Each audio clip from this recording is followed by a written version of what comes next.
morning, everyone. It's a great pleasure on behalf of the Rose of Sharon Foundation to welcome everyone, those on site here with us and those who are watching online, to the second edition of year 2023 Youth Empowerment Program, organized by the Rose of Sharon Foundation. For those of us who are familiar with the programs that we run, and also for the benefit of those who do not know, the Youth Empowerment Program is the Rose of Sharon Foundation's flagship program that we use in building the capacity of young people to give them skills and strategies to become employable, to give them that edge in the marketplace for those who are running their businesses and are also entrepreneurs. So we hold the program twice every year. The first phase comes up in April, and the second phase in September. That's what we're doing here today. The theme for this second phase of this year is so unique in the sense that it borders on the evolving economic landscape that we have currently. The landscape is changing, and when there is change, there are a lot of challenges and problems that come with it, especially for young people who are into doing SMEs, one small-scale business or the other. Young people who are entrepreneurs are facing a lot of hardships, and when these challenges and hardships come, we also know that there are opportunities. But the issue is, are we seeing the opportunities? What we are witnessing currently is that the hardships are bringing a lot of increased competition in the marketplace. Increased competition, and with increased competition comes added stress to strive, to flourish, to be the best. Even as someone seeking for a job, or someone doing one business or the other.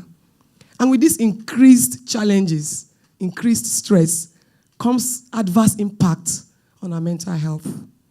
And that's why today we see, with the changing economy in Nigeria, a lot of young people are shutting down their businesses. So many young SMEs are not even seeing the first ladder of success. And so we thought it is time for us to begin to deliberate and think about strategies that can help us build that resilience and help us adapt. And you can't get this except from industry experts, people who know how to do this. And we know at the Rose of Sharon Foundation, our Youth Empowerment Program follows the trend of whatever is happening economically around us, especially within Nigeria. So today, we are going to be looking at mental wellness and career success in the changing economic landscape. There's a bridge between mental wellness and career success, whether it's a career as a working class or career as an entrepreneur. There's that fundamental bridge that many people are not aware of. And because mental health is on the hot burner now and is really trending, we thought we should bring this together for our young people, especially those who are doing one business or the other. And we know that currently, in fact, in the last few years, a lot of corporations, employers, are investing heavily on mental health because they understand that mental health is fundamental when it comes to staff productivity, satisfaction, and retention. I read a report recently. I think the report is the 2023 Employee Wellness Industry Trends Report. And it says that it's a research study that came out this year, I think around June this year. It says the employers are expected to increase their investments in mental health to a tune of 91%. And then they're increasing their investments on stress management and resilience to 77%. And then for mindfulness and meditation to 74%. Because everybody is recognizing how significant and fundamental having a stable mental health is to your success wherever you are. And so that's why we have this topic today. And I can tell you, we are really set and poised to discuss this and then to come up with the experiences of our facilitators that could help each and every one of us to thrive in whatever business we're doing. And it's our hope that today you'll be greatly impacted. So I welcome you once again to this awesome event. Before we move further, I would like someone to give us an opening prayer, and then after that, we'll take a welcome address from a member of the Board of Trustees of the Foundation, and then I can read out some rules for this engagement. So who is prepared to give us an opening prayer? Thank you, ma. Please, can she have a microphone?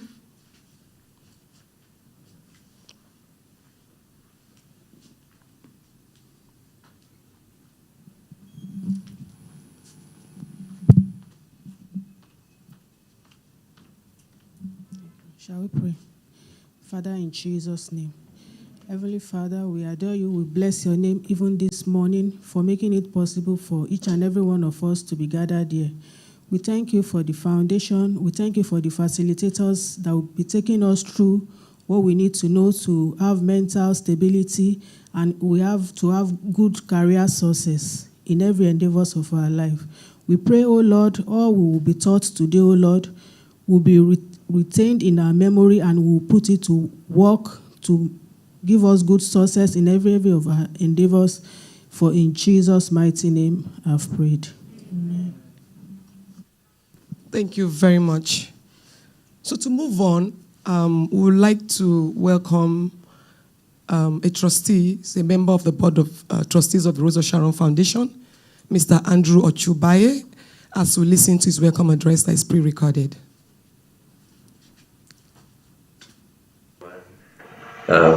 I'm deeply honored to be here today and to welcome you to this edition of the Youth Empowerment Program organized by the Rose of Sharon Foundation. My name is Andrew Ochubaye, and I serve on the Board of Trustees for the Foundation.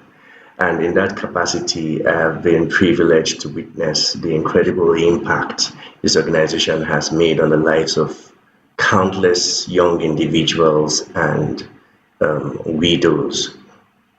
And it is both a privilege and a pleasure to be able to share this moment with you and with all of you that represent the bright future of our nation. For many years, I've been actively involved in social development engagements, and it has always been my joy to see people empowered with tools that they can use to navigate the challenges of everyday life.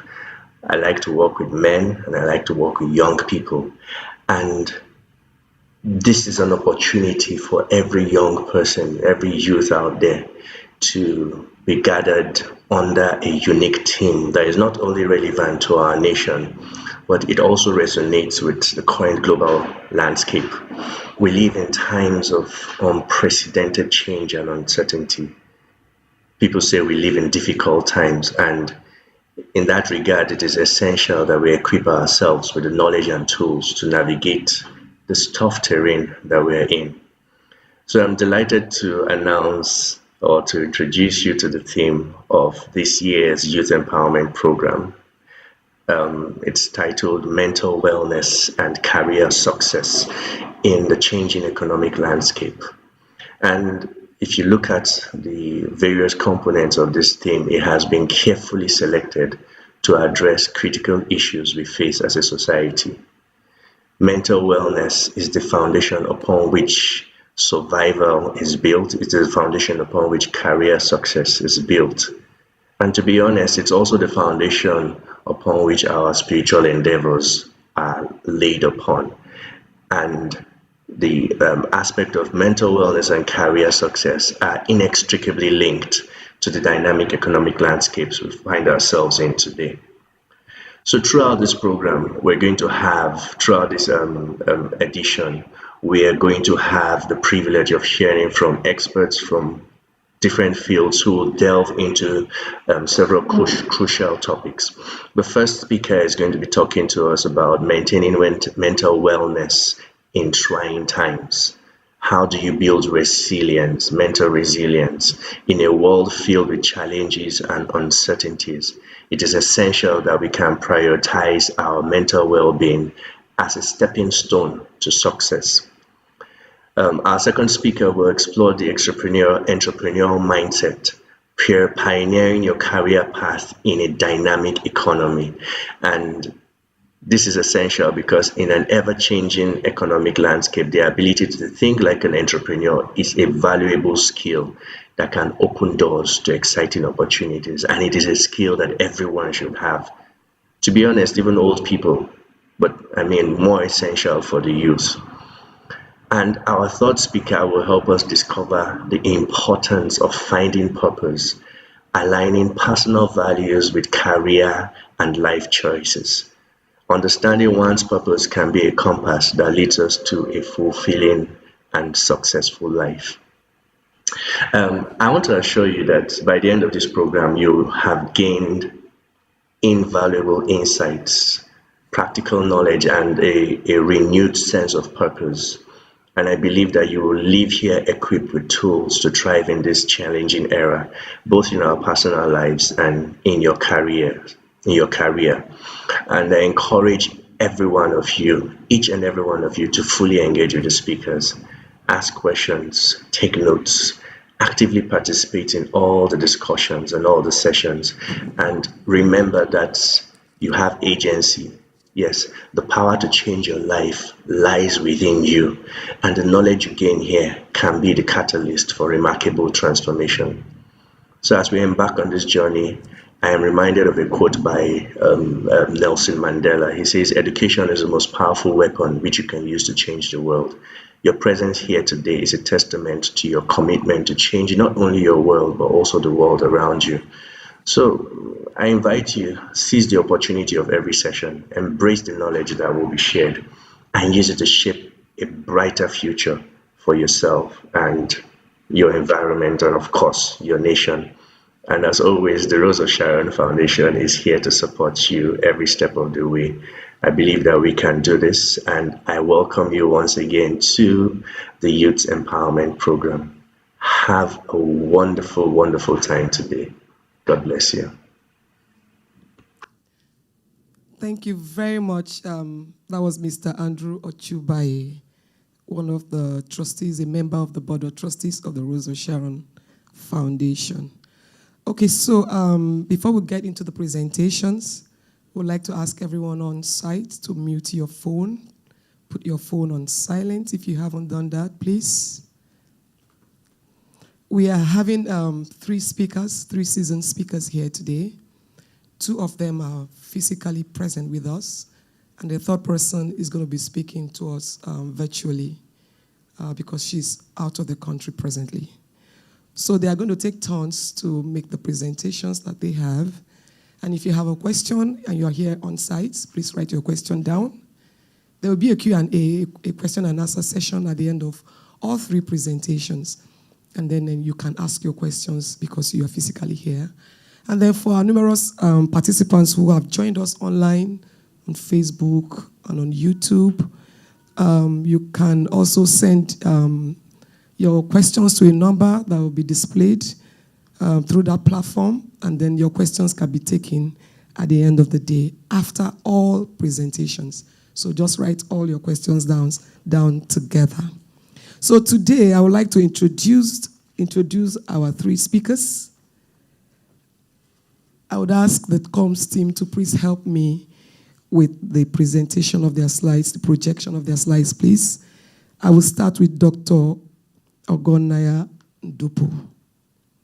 Dr. Ogonaya Ndupu is a medical doctor, a special one, and a specialized one at that. She holds the following qualifications: MBBS. You know, many of us may not know what these things mean, but let's just listen to them. Maybe she will explain to us later. But MBBS, I think most of us know that's the first qualification you get as a medical doctor before you begin to specialize. Okay, she also holds FMCPS, FMC Psych, something like that, MMP Unilag, and the Masters in Psychology from the UK, correct, ma? Yeah. She's the CEO and Medical Director of Lifecrest Medical Services and Hospital, situated in Ikota, in Lekki, here in Lagos. She's currently a consultant psychiatrist and a behavioral medicine professional at the following hospitals and healthcare organizations: Lagoon Hospital, Critical Rescue International, Vedic Life Care Hospital, Hospital for Trauma and Surgery, and Lifecrest Rehabilitation Center. She's a public speaker and member of the Board of Trustees of the Behavioral Health Institute and an on-air personality and host of Mind Clinic with Dr. Naya on Inspiration 92.3 FM. She has featured on notable media stations such as Arise TV, channels, and a host others as a guest expert speaker on mental health-related issues. She also featured on My Beautiful Mind series and Dust to Dew novel written by Betty Irabo. Dr. Ndupo, we are so grateful to have you here. You're welcome, ma. She was with us in the April edition, and the impact she made keeps resonating. A lot of youths bombarded her last time, and I was wondering, is it only Dr. Ndupo that came here last time? You know, and we have brought her back because we know mental wellness, like I said during the introduction, it's on the hot burner. And if you don't understand it, then you won't know that there's a fundamental bridge between your mental health, being a stable place, and your ability to be productive for the long time and to make good progress and success in your endeavors, especially in your business. Thank you, ma. You're welcome once again. I would like to introduce our second presenter, and that's Mrs. Bukola Majekodunmi. Please, can I have her profile projected? Thank you. Mrs. Bukola Majekodunmi, FNMIN, is the founder and chief vision officer at Bosworth Marketing Consulting, a multinational experiential marketing agency. She attended St. Mary's Convent Primary School, Lagos Island, and Baptist Academy Primary School, and proceeded to Baptist High School, Banikoro, for her secondary education, where she served as the head girl of her school. Bukola attended Odo State University, Ado-Ekiti, now known as University of Ado-Ekiti, where she obtained a BSc in Psychology, and Alliance Manchester Business School, University of Manchester in United Kingdom, where she received a master's degree in business administration. Bukola started her marketing career as a promotional staff on a marketing campaign with Tequila Marketing.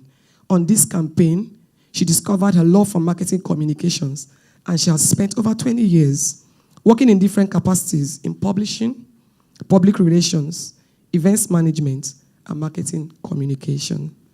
She has been fortunate to work on some of the biggest brands and the most talented teams across the world. In 2014, Bukola embarked on an adventure that founded Bosworth Marketing Consulting. And by institutionalizing integrity and matching international best practice, together with her amazing team, she had expanded BMC operations to 8 African and 4 South American countries over the last few years.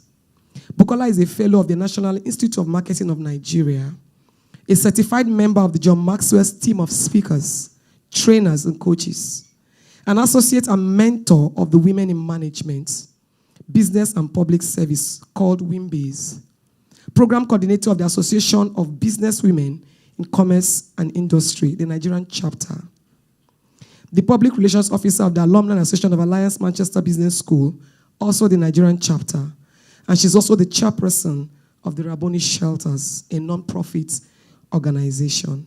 Mrs. Majekodunmi, the author of Bewilderment of Grace, an epic adventure of grace, is married to Ademola, and they reside in Nigeria with their children. She's online. Mrs. Majekodunmi, I hope you can hear us. You say hello to us. Thank you for being here again.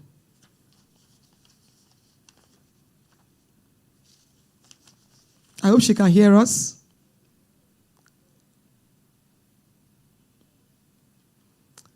Okay. Okay, so I would like to welcome our third speaker.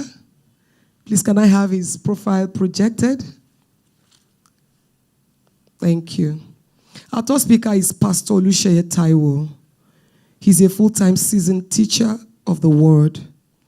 He's a special educationist and trauma healing counselor by training. He's a scholarship recipient of the Anthony Robbins Foundation in San Diego, USA, as of 2000. He is the set man of Mega Life Ministries, currently based in the city of Ibadan. Mega Life Ministries challenges men, women, and young adults to live a life of 10 over 10, according to John 10, verse 10. He's a prolific writer. He has authored profound titles like Great Thoughts for Young Thinkers, 3 over 3, and Cherry Ministry, amongst others, that are currently on Amazon for sale. He has over 20 years of supporting ministries and churches to grow and actualize their God-given purpose. His support services through training of the church workforce, evangelism, and leadership strategies by the grace of God has yielded tremendous results with testimonies of established ministries and lives changed across the nations. Olusoye is an online columnist of a motivational series called Attitude, according to God's will. Attitude, where he challenges people to x-ray attitude and environment to live according to God's will. He organizes conferences and seminars to reach the young ones. He travels to universities and secondary schools across the nation, touching the lives of students through the program tagged Mission to Schools, where he makes disciples of students for the Lord. Olusoye is married and blessed with children. Pastor Taiwo, you are welcome. We're really grateful to have your presence here. Okay, this is the moment we've been waiting for. We'd like Mrs. Dr. Naya Ndupu's first slide to be projected because the floor is open for her now. And she's going to be speaking on maintaining your mental wellness in trying times. You know, mental wellness is so fundamental. In fact, we can't stop talking about how fundamental it is and how important it is to help us to thrive career-wise and survive in this ever-changing business environment. So please pay attention if you are on site. Also pay attention if you are online, because these are not things you pick from the street. She's going to be exposing things along her career that has spanned over 10 years. You know, so let's pay attention as we'll hand over the mic to Dr. Ndupu. You're welcome, ma'am. Thank you, ma'am. Good morning, everyone. I want to start by saying a big thank you to this, the Rose of Sharon Foundation, to the chairperson, to the board members. I appreciate all you do. I appreciate how much impact you are driving, you are directing to the youth. And I just think that that's where it needs to start. We need to help them create that future they want. I'm glad to always be here, like you know. And if there's one thing I want to do at the end of today, I want to be glad that a lot of people are more mentally aware at the end of this meeting, that you leave here more knowledgeable than you came in. Because that's the only way you can begin to effect some changes in your life. That's the only way you can begin to change some things that you haven't gotten right. And at the end of the day, for us, the whole essence is being able to be productive, add your own quota, and then that makes a happier you. Thank you. So it's going to be, it's detailed, but I'll try my best and wrap up everything I need to say in a short while. So please, can we start with our slides? Now, I need everybody's attention, and I know the focus for me is the need to build mental resilience, but I felt if I go to mental resilience, I may have lost some people, so I just felt a need to start from the basic. So the first slide presentations will be on what are the basics, what do you need to understand. That gives you a foundation, that gives you a footing to the major slides, presentations of today on mental resilience. Now, if you look at this picture, mental health actually is a spectrum.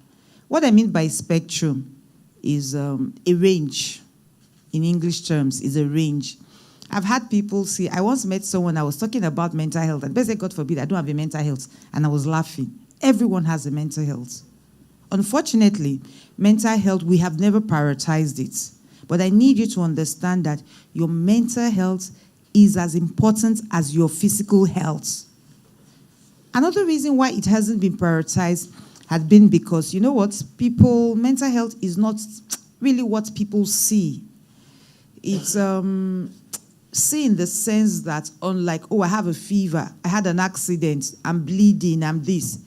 People don't see that. As against you bleeding emotionally, nobody can see that. So people may find difficulties in relating to you. So every time we think of mental health, see it as a spectrum. On one side, you have where everything is positive, your health is functioning well. On the other extreme, you have where there's severe impact on your everyday life. Next slide, please. Now, according to World Health Organization, really, what is health? Health is a state of complete physical, mental, and social well-being. Not just your physical. They have captured the mental and the social well-being. And it says that it's not merely the absence of a disease or infirmity. And let me tell you why. Because some of us are confused by the fact that I have never met a mental health professional. I do not have any diagnosis, in quotes. It does not necessarily mean all is well with you mentally. There is no health without mental health.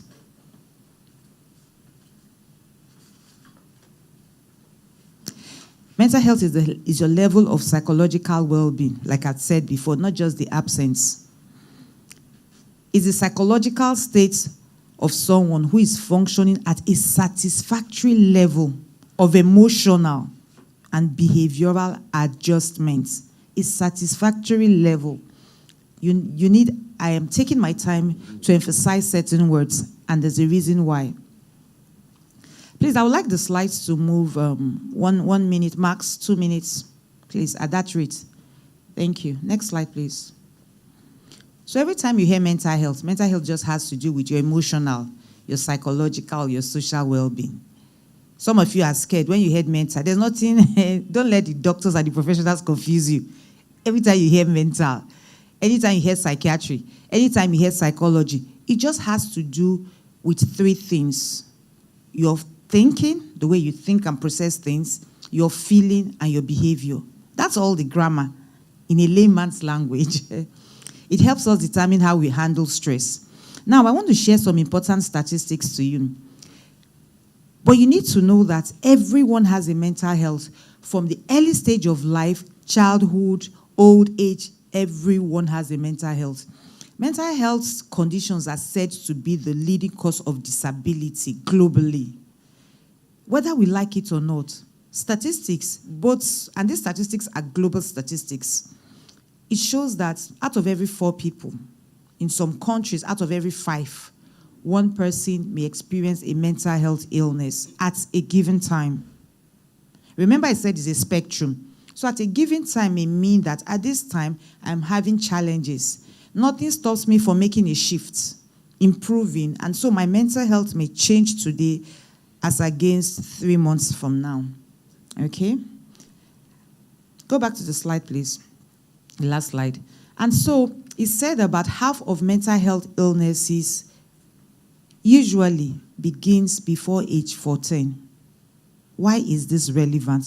We are talking to the youths. A lot of people do not even identify this early.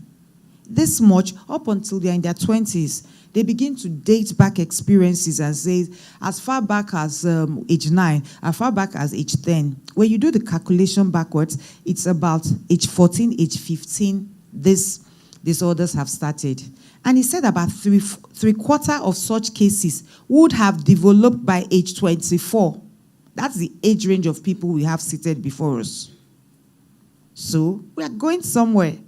Whether you like it or not, World Bank sent out a report, I think it was in 2013, it was like 3 or 4 years ago, that stated that 22% of Nigerians suffer chronic depression. That was the statistics that we had cause to believe. But I would also say that those statistics are a bit underreported. because of several factors. People don't own up to the symptoms they are having. Next, please. Now, the most common mental health conditions they still remain anxiety and depression. These have been reported to make up about half of cases we see. Anxiety has been said to even affect as much as 3.8 people, or about 284 million, the world population. But the interesting thing about anxiety is that people is underreported, like I would say, and a lot of people are not even aware that that's what they are dealing with. Depression equally is said to have equally as much, about 264 million people experiencing depression at different times. Globally, it's said that even 14% of deaths can be connected to mental health disorder. And let me tell you why. Depression not treated may lead to suicide. And so we'll know that they tell you that every 4 seconds someone ends their life. So think about it. 14.3% globally of deaths are related to mental health. It's understandable. Yes. And other studies have also said that mental health is more prevalent in women than the male folks. Yes, to an extent. And I will quickly explain why. Because of hormonal changes women experience. Men do not experience hormonal changes as women. So you know, as you progress adolescence, women of reproductive ages, when you are done with that, you are dealing with menopausal issues. So you just see it's like a roller coaster. You get out of one. Or you are dealing in your fertility years, you are dealing with child production, so many things, reproduction and you get what I mean. So all these things just makes your hormones a bit of fluctuation, which equally affects your mental health. There is a relationship between these hormonal changes and your brain changes. Although for some conditions, like schizophrenia in some countries, men are reported to have a bit higher than women actually have. But generally, women, and there's other factors. Another factor that would place women at a higher risk of mental health issues is our roles as carer. I'm sure you understand what I mean. Usually they will say women are in the middle. As we get older, you care for husband, you care for children, you care for in-laws, you do this, you do that. So that comes with its own burden. So that explains why we probably have statistics that says this.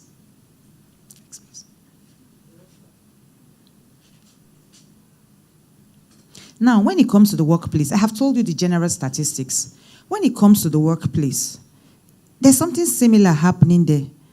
If in the normal population you have 1 in every 4, in the workplace, let's say we still have about 1 in 6 persons who are struggling with their mental health.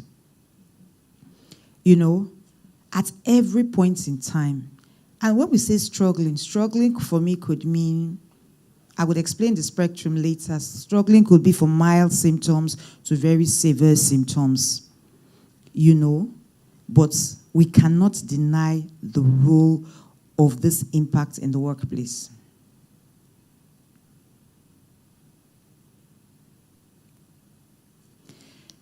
A similar study has said that about 82% of workers were diagnosed with a mental illness, who were diagnosed with a mental illness, do not disclose this to their managers. As much as 82% of people. So we come to the workplace, we don't talk about our mental health. So these people who work there, the employees are not likely to disclose and say, I have challenges. And the common reasons why they do this is fear of stigma, fear of discrimination. Unfortunately, we are not that supportive in the workplace that we are getting there actually, where we are able to give as much support to people in the workplace, such that if you can tell your HR, if you can tell your employer that I have a headache, what stops you from saying, you know what, I'm not doing well mentally, I have anxiety, I am depressed, I need help. But it's the stigma. Nobody stigmatizes against somebody who broke a bone. But yet, when it comes to mental health, you will become afraid that nobody may want to hear this from us, which unfortunately is sad. And that explains one of the reasons why some people are still not owning up or coming out to seek for help. Now, really, let me give you more detailed, go back to the previous slide, let me give you more detailed explanation about mental health and the components. It said that it's a state of well-being where an individual, there are 4 things we look out for. You as an individual, your ability, you being able to realize your potential, realize your ability, knowing this is what I'm capable of. I can be more productive, I can do more, I can excel in this exam, I'm a good worker, I can do this. That's you realizing it, 1. 2, your ability to work productively. And 3, when you work productively, the ability to contribute. And finally, your ability as an individual to cope with normal stressors. Let me say a bit about being able to work productively and contribute. I've had cases where someone is brought for my intervention, and I hear from the family, they say he's been in school for 2 years. Now, you know how people can be in school, there's nothing to show for it. Yes, there's something wrong. May not necessarily be that that person is abusing substance, but he's having so much challenges that at the end of the day, the family feels we have invested so much in your school results. You're unable to graduate. You are not making progress. That may be significant. When we think of community, community does not necessarily mean your larger community. Your community could also be your home. Let's start from the basis, your home. Are there no people in their homes who are not adding value? Adding value may not mean that until you go out, get a job. Sometimes, even in your home environment, you can't even attend to it. You are doing nothing in that house. You sit idling away. That is telling us something. If you are not able to function in this immediate environment as your home, how are you able to function in the broader aspect of community? And so those are the things we look at. Your ability to understand, you being able to understand the abilities you have. Can you work productively? Can you contribute? And then finally, the most important part, your ability to manage everyday stressors. Remember this thing. We will talk about it when we go to the second part of my presentation on the resilience parts. So ideally, that's what it entails, you being able to do this. Positive mental health, if you have a positive mental health, we'll still go back to that spectrum, the diagram I showed you. Positive mental health just means, like I had said, realizing your potential, coping with everyday stressors, work productively, and make meaningful contribution. You are contributing to your family, you are contributing to the office where you work. You know, whether you like it or not, even if you sell a trade, you're also contributing to your community because you're providing a service, goods or services. That's also your contribution. So it's in that context we talk about our ability to contribute to our communities. Is it possible that people could have things that could impair the ability to be in this state that we talked about? Understanding your potential, contributing, productivity, managing stress. Yes. Things may affect an individual such that they are not able to do that. One of which is biological factors. As much as possible, I'm not going to use any big terms here. I want to come down to our level so we can ask questions. Biological factors just means for us chemical changes in your brain. The same way you say biological factors in a woman, reproductive hormones, estrogen, progesterone, and the rest. Biological factors in the brain are different. Serotonin, dopamine, those are chemicals in the brain. They have a function. What are the other causes? Other biological too could be what we call hereditary or family history. Are there other factors that could affect our mental health? Life experiences, whether trauma, whether abuse, negative childhood events. I've also talked about family history. Family history is always significant. There's something that runs in the family. When we talk about family history does not necessarily mean that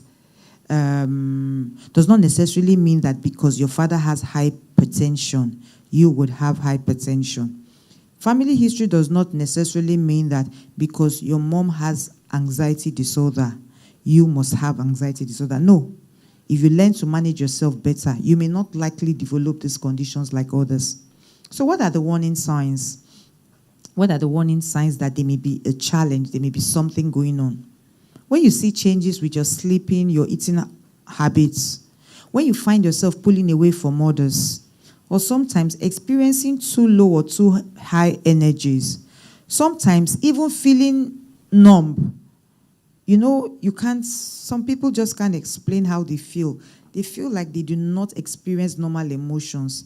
Sometimes even unexplained aches and pains are possible, like what we see in anxiety. Yes. This may be some signs, some early signs of someone experiencing a challenge. Please move on. Feeling hopeless. Finding yourself smoking, drinking, or using other substances to help yourself, to self-medicate. Sometimes even feeling confused, forgetful, always on the edge, or what we call being irritable, getting upset at the slightest or even without provocation. Even yelling or fighting family members or friends may be suggestive that something is happening. Or sometimes when you experience severe mood swings. So what mood swings would mean is that today I feel good. Maybe this morning I woke up feeling okay. Once it's evening, I'm irritable, or a particular time of the day, I don't understand what's happening. Some people could go ahead to have problems with their thoughts. Remember I said your thinking, your feeling, your behavior. What are the problems with your thoughts? An unusual pattern of thinking. Apart from having memory issues, there are things you can't get out of your head. Sometimes people have extreme cases. People have cases of hearing people talk, what we call hallucinations, harming themselves, harming others. Those are extreme conditions. Do they occur in the society? Yes, they do. But more commonly are the anxiety type of symptoms we have. And also your inability to perform daily tasks, like even taking care of your kids, your younger ones, or even getting to school or work. If you were paying attention, remember when I tried to describe your inability to be productive? That's exactly what I meant, and that is it there, your inability to perform daily functions. So now, I need everyone to look at this picture. With the little you know or the much I have said, where do you think you are? Place yourself somewhere on that arrow. Are you on the green spectrum? Are you on the yellow, moving towards red? Take a close look at it.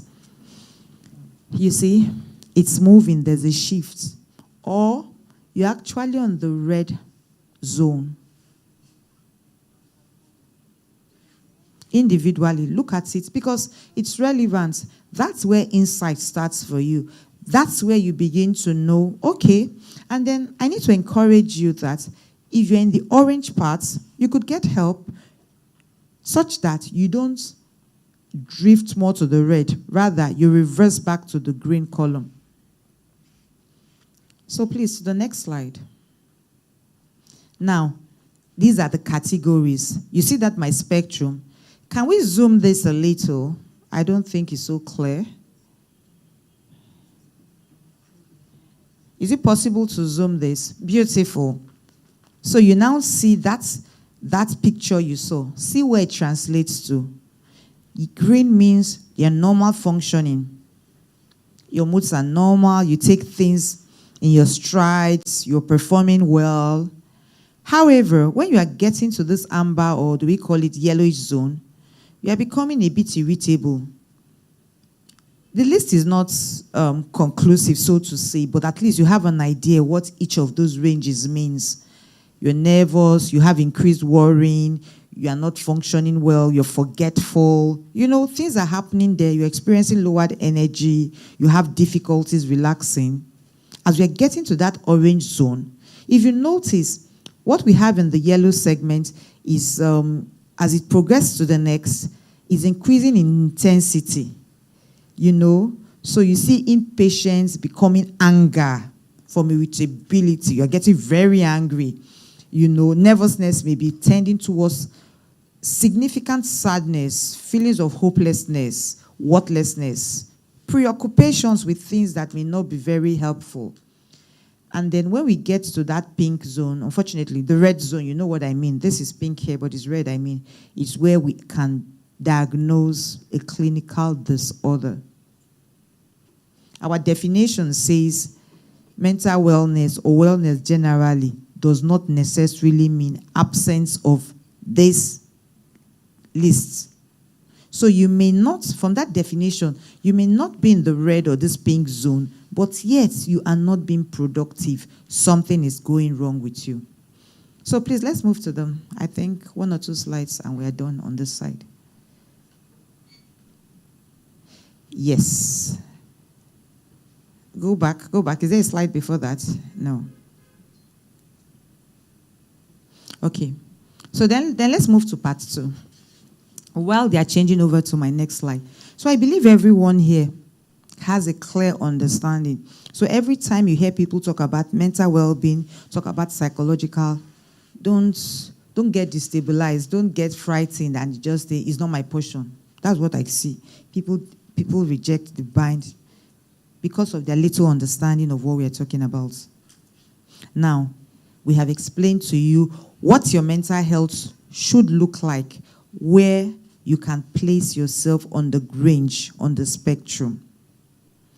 Now, that takes me to our main topic for today.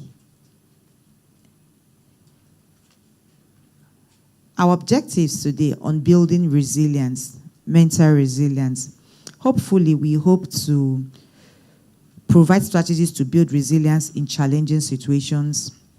Also, explore common mental health issues faced by the young people, which I have already done in the part 1, where I talked about conditions and shared statistics.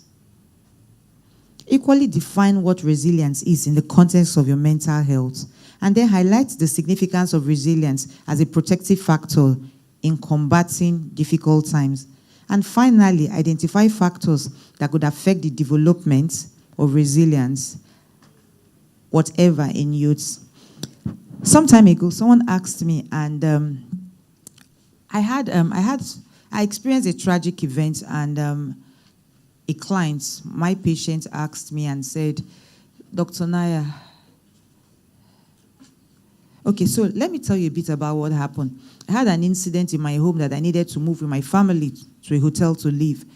But while I was there dealing with my personal struggles, calls kept coming, and this individual badly needed to see me. And I decided to put myself together and go save a life, regardless of what I was dealing with. And the only thing that gave me out, she just said, you don't look like yourself. You look so casual. I've never seen you come to the office in jeans and all that. And I said, you know what? Something happened and I'm not at home. I'm almost in a transit camp, in quotes. And then she looked at me and she said, wow, and you come to the office. I said, your calls persisted. I needed to be here. And then she looked and she asked, she said, have you always had, I don't understand where your mental resilience comes from. Have you always had this mental resilience? I laughed. I said, nobody's born with mental resilience. And that's the truth. Truly, nobody has been born with any mental resilience, in quotes. However, environments and events may play a role that protects you, that gives you a protective factor, or it may even play a role on the negative that exposes you to inability to cope. So really, what is mental resilience? Slide 1, please go back. After the objectives, what really is mental resilience? Mental resilience refers to our ability to adapt and bounce back. Emphasis, adapt. Bear with me, I'm a teacher. I like to explain things well. If you go back, I said adapt or bounce back. Really, adapt to what or bounce back from what? Adversity, trauma, even stress. It plays a crucial role in overall mental well-being. What could be stressful for you? Stress could be, you know what, I moved from out of Lagos, from maybe one of these quiet states to a state like Lagos that people are hyper, aggressive place. And then you're experiencing some challenges adapting. Okay, if you have lived in the north or if you've lived in one of the western states for a long time and you come, it's going to hit you.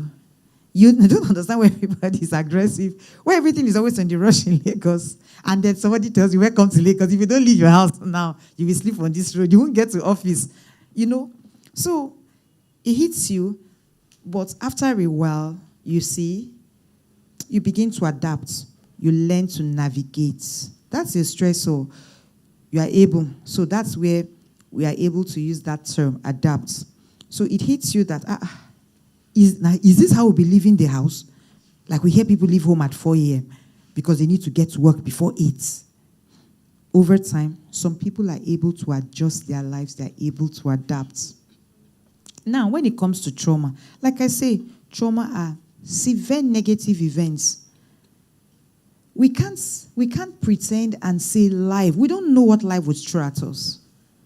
We don't know what it is 5 years from now. We want to stay positive. We want to hold on to our religious belief. We want to trust God that it will be well.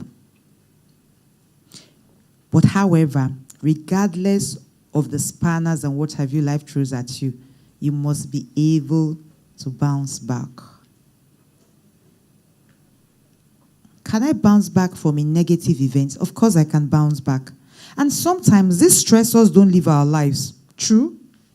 Think about it. Sometimes they don't live your lives. Then what do? Adapt. What doesn't kill you makes you stronger. I can tell you that for free. Next slide, please. Are there signs that we have low mental resilience? Are there signs that you have low ability to adapt? Every time we talk about resilience, ability to adapt, or you bounce back. I'm adapting. This is not going to kill me, but I am going to readjust my life.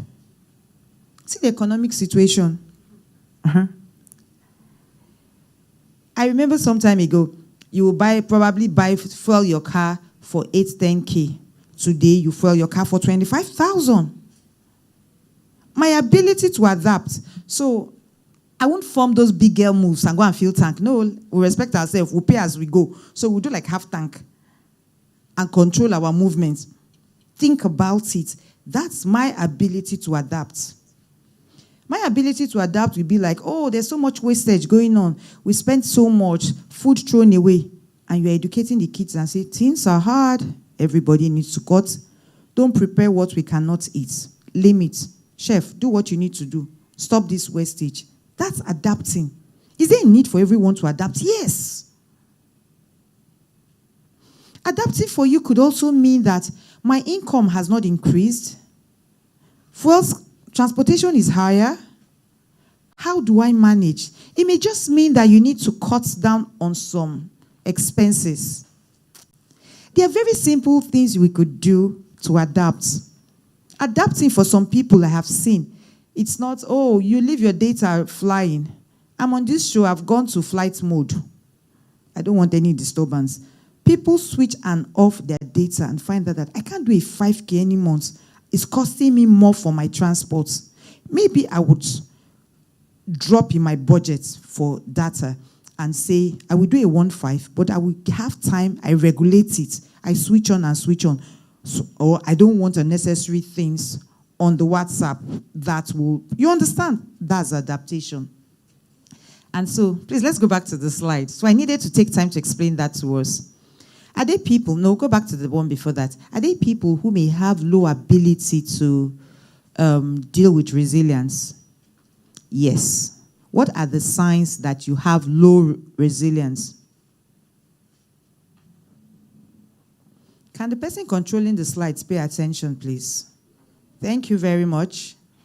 What are signs that you may have low mental resilience? Your difficulties bouncing back. Do we agree that there are people that negative things have happened and they have not moved past that point? Yes. I lost a dad. I lost a mom. I lost a job. You lose a job and you are fixated. Are there no other jobs? That's a pointer that something is going on. Your inability to bounce back.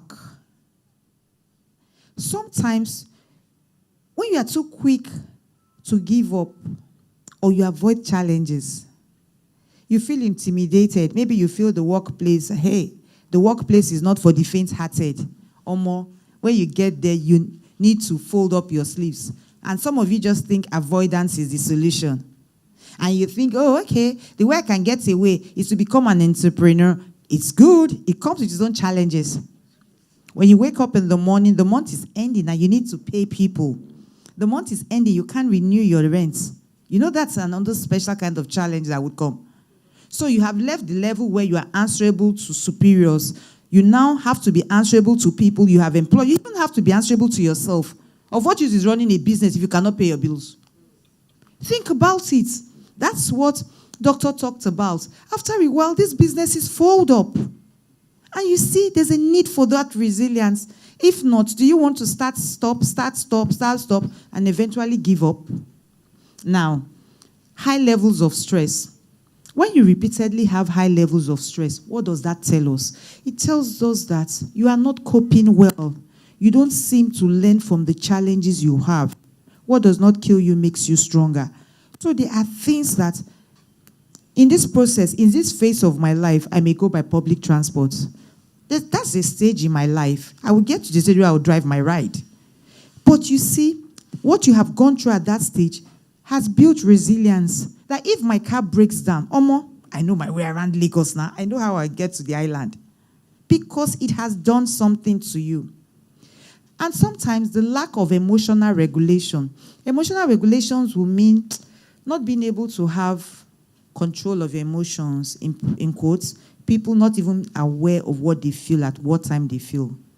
If I'm angry, why am I angry? That's what I ask myself. I'm irritable. Why do I feel this way? Why do I feel sad? Can I control it? Can I address what the issues are? Let's move to the next slide. So there may be a lack of emotional regulation. And sometimes these are signs that your mental resilience is poor. Too often negative thoughts and self-doubts. Difficulties adapting to change. While you have those who are unable to bounce back, you still have those who are not adapting to change. The economic situation is not smiling at anyone, but you think you want to live your life the way you were. No. You are going to run into troubles. So if we don't notice, if we don't see that you are adapting to change well, that may be a pointer. And sometimes these things reflect in your lack of problem-solving skills. That may then lead to persistent feeling of hopelessness. So you're not able to adapt. So you begin to feel that your situation is hopeless, which may not necessarily be the case. So the next slide, please.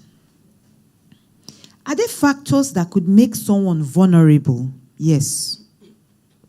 The same way we talked about your mental health, that I said there are positives, there also could be negative things that may affect you adversely. There are things that, there are factors, we can call them factors that would make you have low resilience. This low resilience we've explained, your inability to adapt, your inability to bounce back. What are some of those factors? Your genetic predispositions, your early traumatic childhood events, chronic stress, even substance abuse, peer and social factors. Move to the next. Biological factors we've talked about, and sometimes co-occurring medical conditions, and finally, lack of access to mental health supports. If you think well, you understand these things I have explained. What makes people have changes in their mental health? What puts you at a risk? They are same factors. So you see, factors that affect your mental health may also be the factors that makes it difficult for you to bounce back, that makes it easy to give up. Oh, I can't come and kill myself attitude. You know, it just tells us that your resilience is poor. And the reason why we need to build our resilience is failure to build your resilience may lead you to a mental health breakdown. I can't handle it again. When you see people just lose it, They are overwhelmed by the stress. Yes. And stress for different people mean different things. Individualize your stress. Go back to that spectrum. Where do you belong? Do you belong in the green segment? Do you belong in the amber, the orange, or the red zone? How good is your ability to bounce back? Okay, if you're not bouncing back, can you at least help yourself to adapt? Conform in the right way. I don't want you thinking that conforming is negative adapting, maladaptive ways. Okay, somebody begins to drink more alcohol because of stress. No. That's what I said about women. That's a negative way. It will come with its repercussions later. What I mean is to positively adapt. Think about it, everyone. There must be ways we can do things differently. Remembering that mental resilience must be built. You can build it. I can build it.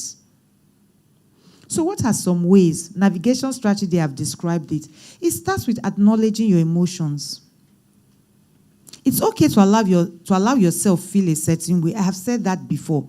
Validate your emotions. It's normal to experience a range of emotions during tough times. A tough time for you may be at that phase where you have the degree, but you don't have the job. It's a tough time, but you still believe in your potential. I have this degree. I can do this. I can do that. It may just be a tough phase you are going through.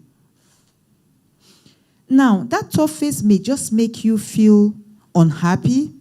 It may make you cry sometimes. It may just make you sometimes feel like you are losing faith. It's okay to acknowledge the existence of that emotions. That's just what I'm saying. But it's one thing to acknowledge these emotions. Another thing is what you do about it. If I acknowledge these emotions, am I telling myself, I know things will be better? I say, last night I was listening to the radio and I said something. I said, regardless of what the Nigerian economy is, I would excel. That's what I told myself. Regardless. I may not be buying as much fuel I would normally buy for the cars, but I know that's what I remind myself daily. But I don't know how that will happen. That may happen through a higher earning power. That may happen through other means. That may happen through other multiple sources of income. I don't know. But there's one thing I tell myself. And you see, and this is the place of positive self-talk. Low mental resilience exhibits itself as negative self-talk. So I say all the positives. I don't care how many times I say it. That's what keeps me going.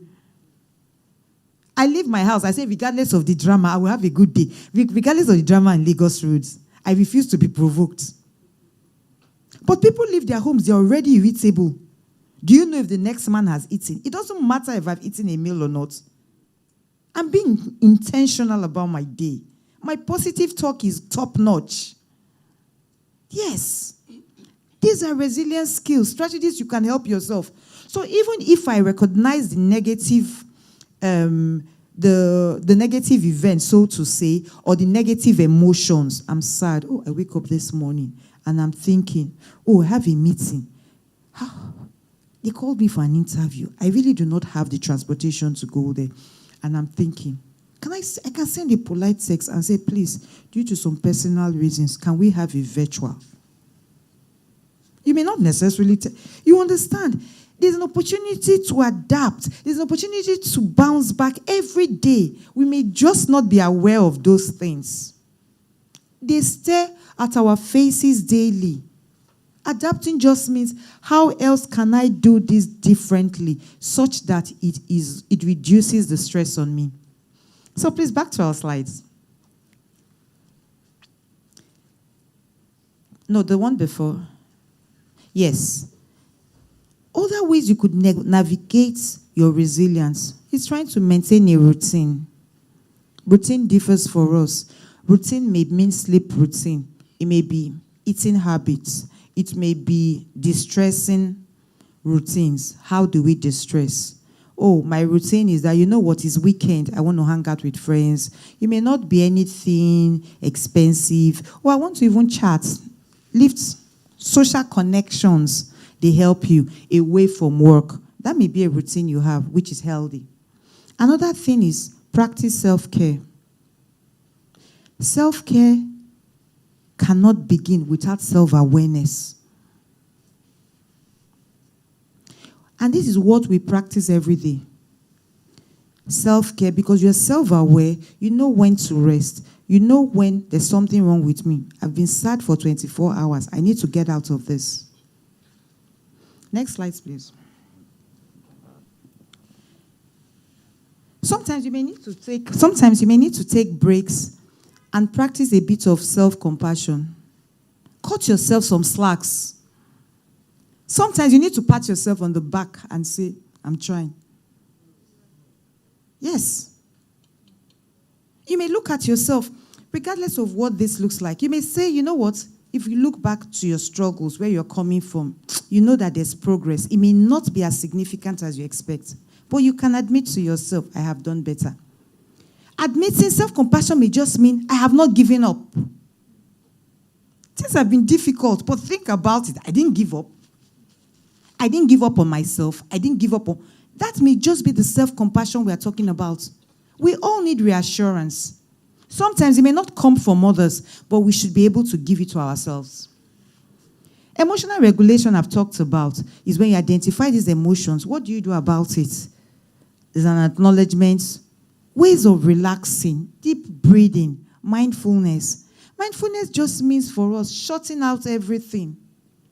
I want to experience this. I just want to feel good. I want to, whether we like it or not, there are negativities. But if we pay attention, there are things we can be grateful about. One of those things I know, for most people, they know that if I look back, for most people, I am better than where I was some months. I know things are difficult. Yes. Think about ways to be grateful. We must be intentional about those things. So no matter how rough your day was, your being grateful may just be that, oh, I was able to successfully complete another week of business or another week of work. No issues. That may be what you need. Seek supports. That was what I was talking about, that you have a routine. Support system can offer reassurance beyond your self-reassurance. And it helps you feel less alone during tough times. From trusted people, maybe family members, maybe friends, may even be colleagues, it has a role. Nobody survives as an island. And sometimes the reason why we are where we are may be that we don't even know other people's challenges. And then when you talk to someone, the person laughs and says, this is child's play now. We can resolve this thing. They can give good advices, and then you find that my issues are not as bad as I thought. Just because you have kept it to yourself, it's been magnified. It makes you feel, oh, I'm the most miserable on earth. So you seek support, social, family, friends, people who you can trust to be there for you. What is helpful in mental health resilience? Face your challenges head on.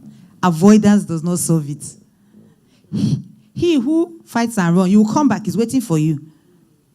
Face those things. It's our ability to be realistic.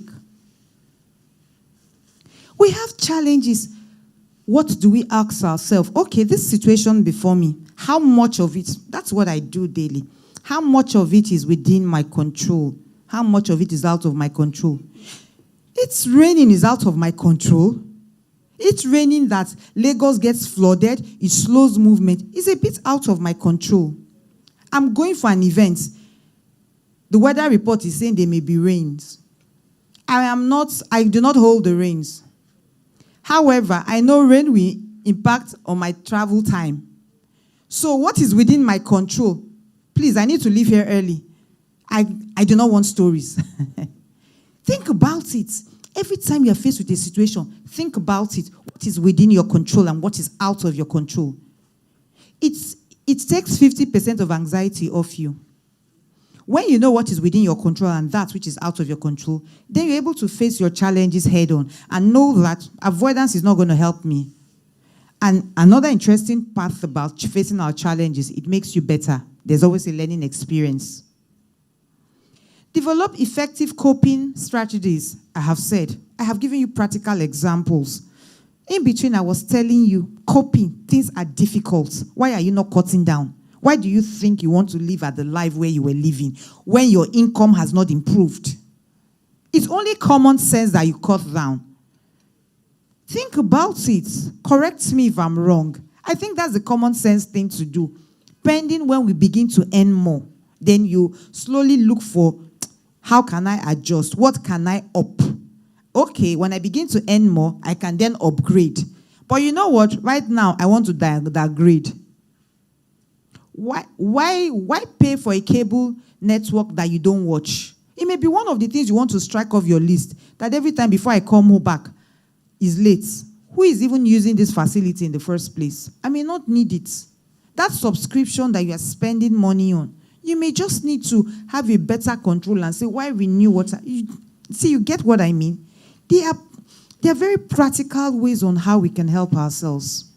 Please back to my slide. Is there? Go back. Focus on what you can control. I'd already talked about that. Please go back. Yes. Focus on what you can control. Identify the aspect of the situation that you have control over. Direct your energy to it. Stop wasting your time on things you don't have control over. How much do you have control over government policies at this level where you are? He's just answered. You're being realistic. If I think that we sit here, maybe we'll keep lending our voice. And sometimes you even think, how long will it get to them? A long term. We'll keep talking. But you know, practical ways. Okay, these policies are not favorable. How can I adapt in a genuine way? That could also mean for an entrepreneur is that, you know what, I want to buy luxury items. This is the brand I want to do. Do I have a client base for this? And you think, okay, I may have that. Or these people are no longer, their earning power, their buying power has also reduced. But you can adapt. What do? You can say, I cannot afford this luxury. I will bring a lower level. But you owe it to tell your clients because you're an honest person and say, you know what, this is not the grade you have. There's a lower grade, so I'm giving you an option because a lot of people cannot. Those who want to afford this can afford this. Those who can't, you have an option. I hope I'm making sense. Yes. So you need to focus on, back to the slide on when you need to focus on things you can control and accept things that are beyond your control. And you focus on managing it. Things beyond your control is where you adapt. It's beyond your control. The cost of rice in the market, are you going to change it? I heard the bag is 50K. It's not yet Christmas. 55,000. You can't change that price. We're being realistic. But however, you can adapt. So accept that some things are genuinely out of your control. Don't hit your head on the wall over things that are out of your control. Learn to manage your responses and action. So it's one thing to make an appraisal of my situation. To what extent is this out of my control? Okay. Typical scenario for me would be, okay, you have an event, blah, blah, blah, blah, blah. You leave your house. And that's the day, you leave your house 2 hours before the time. And that's the day a truck falls over in Lagos. You live in Lagos, you will understand those things. Is that on me? No. Genuinely, I may have left 2 hours. So what do I tell myself? Rather than get irritable, rather than get angry at the driver, I just calm down and say, that's Lagos for you. I say, you know what? I will not let these people upset me. Nobody's going to sleep in this traffic. We will all move. It may take more time. So every time something happens, after you have made an appraisal of the situation, what is within your control? It helps you know how to control it. What is out of your control? It helps you know how you want to adapt. It's not so much of what has happened. It's what we tell ourselves and how we choose to respond to it. Times are hard. Changing times are there. But you know what? In my bid to adapt, I remind myself that I will be fine. I will thrive. I will do well. I will excel. If they like, let the dollar be 1 to 1,000. Okay, we will still do well. That's my perception of the situation. I'm not feeling hopeless. I'm not saying, oh, I beg, we need to end it. There's no life. I am staying positive regardless of what is happening. Our next slide, please. Yes, we are done with this. Practice resilience building. Like I said before, nobody is born with resilience. What is resilience building? Reframing negative thoughts. We all have negative thoughts. But the difference between people who have anxiety or depression is that they dwell on those negative thoughts more. I could refrain my negative thoughts. The negative thoughts are coming from the negativity we hear on the radio. Oh, how everything is rising. And then the thoughts are saying, at this rate, are you sure you will have the next meal? Are you sure you can survive? I said, regardless, I would survive. Help will come somewhere. I can do something different about my business. I can even be a better worker, such that I get a promotion, I get a pay rise. Also, finding a silver lining in everything. That's you being intentional, regardless at what life throws at you. There must be something you can take away from that. Setting realistic goals. That's what I've been talking about in the past how many minutes. Setting realistic goals is adapting. You cannot expect to run the same expenses or be in the same place with the same money you were earning. You are being unrealistic. You are reframing your negative thoughts.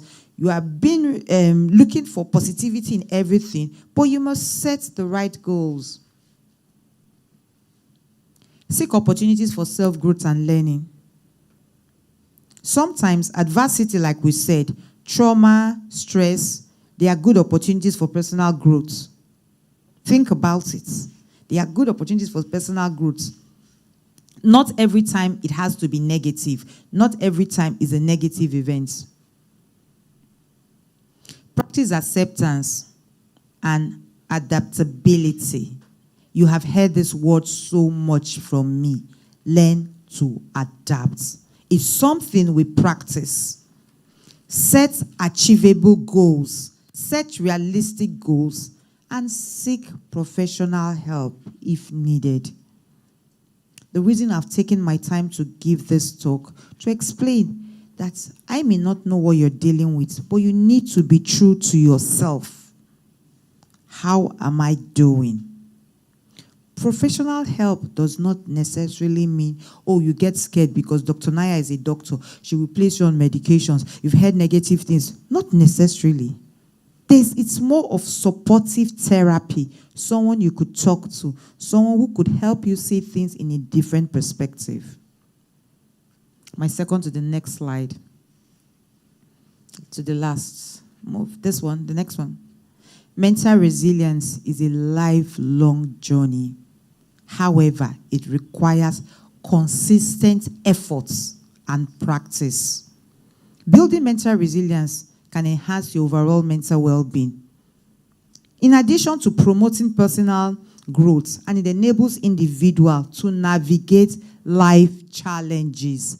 There is no end to life challenges. Will they come? Yes, they will. Your ability to navigate these challenges is the mental resilience you need. And my last slide says, finally, trust that you have that strength to overcome challenges and you come out stronger on the other side. Thank you.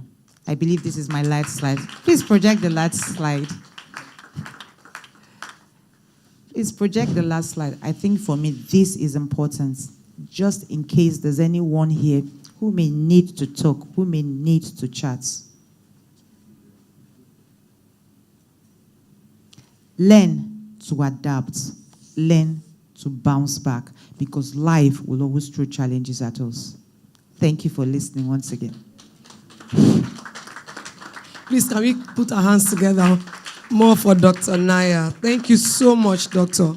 God bless you. Please, can we project that number again, the numbers, please, for just a few more seconds? Thank you.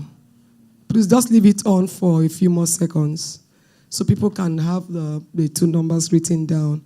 Thank you so much. Dr. Naya took her time to explain in both slides everything we need to know. And this is the awareness that we need. During the introduction, I said initially that bridge between mental wellness and success in every area of life endeavor is so fundamental, and it has always been there. But because of lack of awareness, the knowledge gap, many people has created a divide between that bridge, mental wellness on one side, and the struggles to succeed on the other side. She said so many things, but a few of them stood out for me. And that's on the issue of mental resilience. When she was talking, she said, she gave a scenario of what happened and how she got to the office in a jeans and top or something, and someone says, this is not how you are normally. And the person is asking, how do you gain this mental resilience? And she said, nobody is born with it. And I think the problem that we have for everyone, even youths and older people, is that ability to get past challenges, especially traumatic ones. Some people stay at one spot for years. And then that means you are giving power, the power and the control over your life to that experience. That's basically what you're doing. And then you can't move. And when somebody is down psychologically, emotionally, then the body is not moving anywhere. That's the truth. And then she made a point at the beginning that also resonates. She said, there is no health without mental health. Everything comes from the mind. You think about it, you structure it, you plan it, and then your body moves it. So if the mind is not in the right place to move it, then nothing happens. And another one that resonates is, she said, in the workplace, out of 6 people, 1 person has a mental health issue. I mean, this is a lot to take in. And then facing your challenges, what can you control? What can you not? And then most times, we focus on the things that we have no control over. And then it keeps us at that spot. And this is so vital for young people. Very vital. I know a lot of older people have made such mistakes, staying in one spot for a very long time because they find it difficult to move forward and to bounce back from traumatic issues. But as a young person, this is so key for you to learn today in the things you are doing, especially for those who have probably not gotten a job and decided to start one business or the other. You need to have, some people say, grow that thick skin. And one other thing she talked about that is so important is setting realistic goals. How can I do this thing differently to be able to cope with the stress? And like she said, trust me, the stress doesn't reduce. It's like the stressors increase every day. So your ability to soar above them is so key in achieving life goals.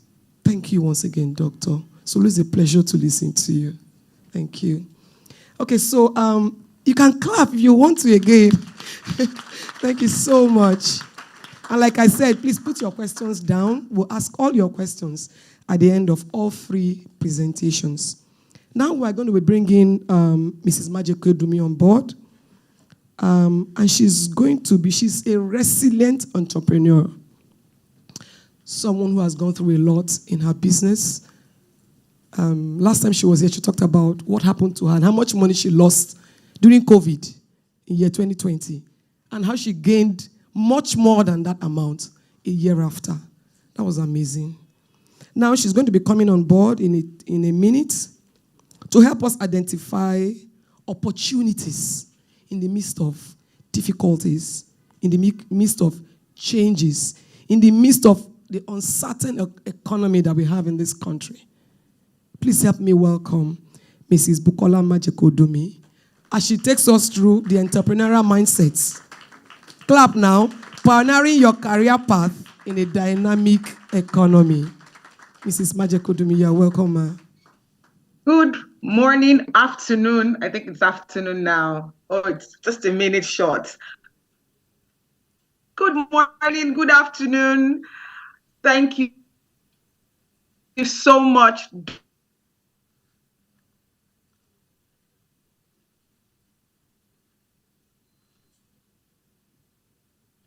And this platform again, I really do my profound gratitude to our matriarch of faith and business, Apostle Folorunsho Alakija. I am so grateful to the entire Rose of Sharon team. It's been an amazing session and just relating with you on this platform and outside of this platform. I am so grateful. Dr. Naya, oh my goodness, it's always a blessing to hear from you, and thank you again, for laying that wonderful foundation for us this morning. And I haven't met Pastor Taiwo before, but very nice to meet you. And I hope that we'll also have many more opportunities to engage.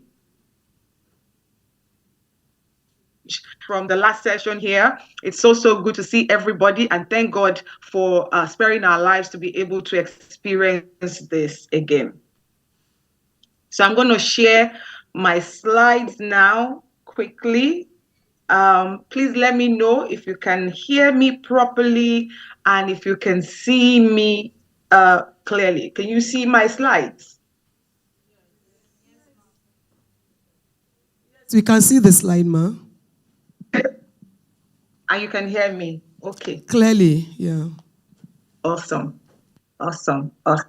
Fantastic. Thank you again. So today we're going to be talking about the entrepreneurial mindset. And it is about pioneering our career path in a very dynamic economy. Today, I am going to do something a little bit different.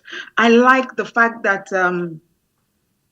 Dr. Naya had kind of set the tone for us. A word that she kept talking about over and over and over was adaptability. And it's something that is essential.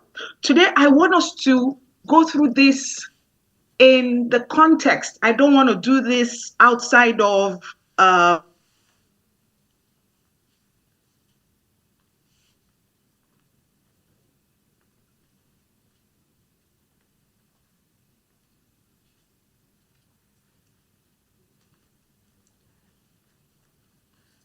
context. Then we'll talk about the entrepreneurial mindset, which is essentially what it is that we're talking about today.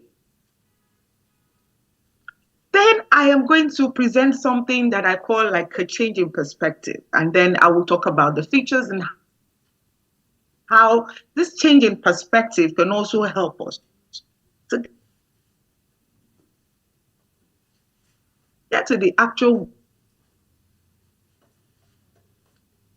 goal. It is for us to solve certain problems. I'm going to share some case studies of people that nobody has done before, and then it's just something that you're going to do on your own. Yeah, we can trail the blaze the trail. Sorry, in this particular season of our lives, but also there are people that have already gone ahead of us and have done certain things that we should be able to glean from them. Then we'll share some practical steps on how we can deal with this situation. So, ladies and gentlemen, if you can see this photograph. Okay, I've given it to Nigeria. I know Dr.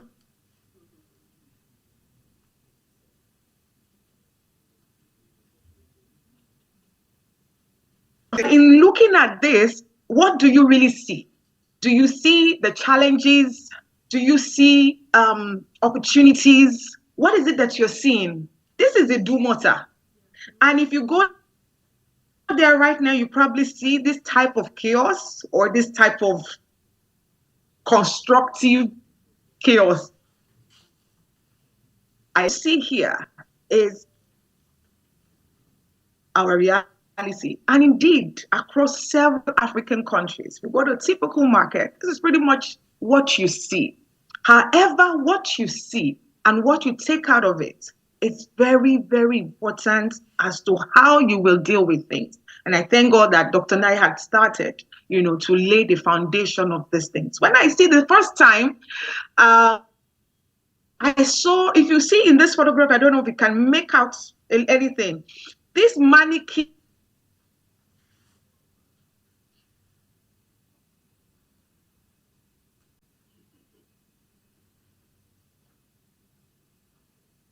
and however it is that they're selling. You know, what the first time I saw it, I was like, wow, such creativity. Wow, such adaptability. Because the truth is, nobody can really get to, if your store is on the left hand side of this particular market. But this guy's like, this is incredible. The regular people around us, how they are truly adapting and understanding what it is with some zest and aware of life that is different. Now it's now about scaling it up. And this is where, when you come to sessions like this, conversations like this kind of broaden your horizon and begins to help. So today we're going to embark on a journey.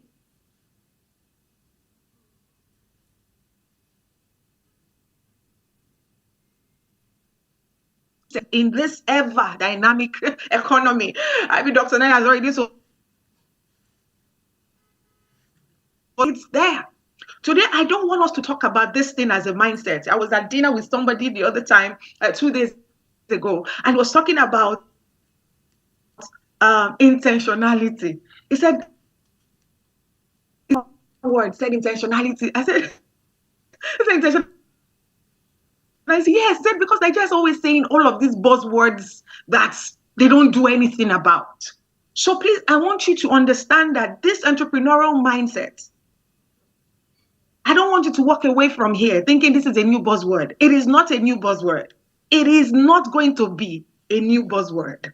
So you need to understand that the minute you open your mouth and say entrepreneurial mindset, I'm going to have an entrepreneurial mindset, it also means that I understand what it is and I am applying those practical tips and this new perspective that I'm going to share. Okay. And the idea is for us to be able to turn challenges into opportunities, all the setbacks into massive comebacks, and then our dreams into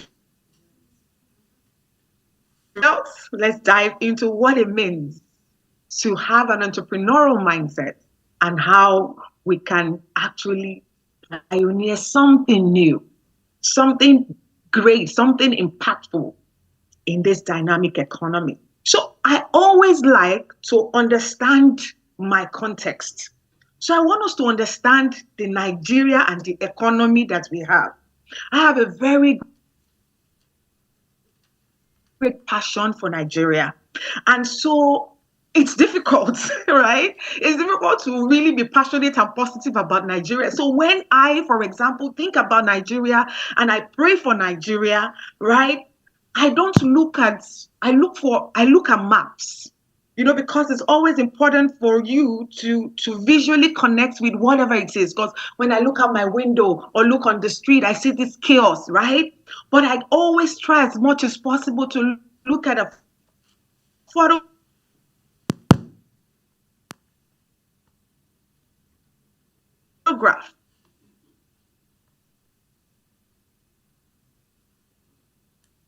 that will expose me to what is and the chat when I cooperate, when I intercede from Nigeria, when I speak to people about Nigeria and Africa, because there are some that we have not discovered. You will see that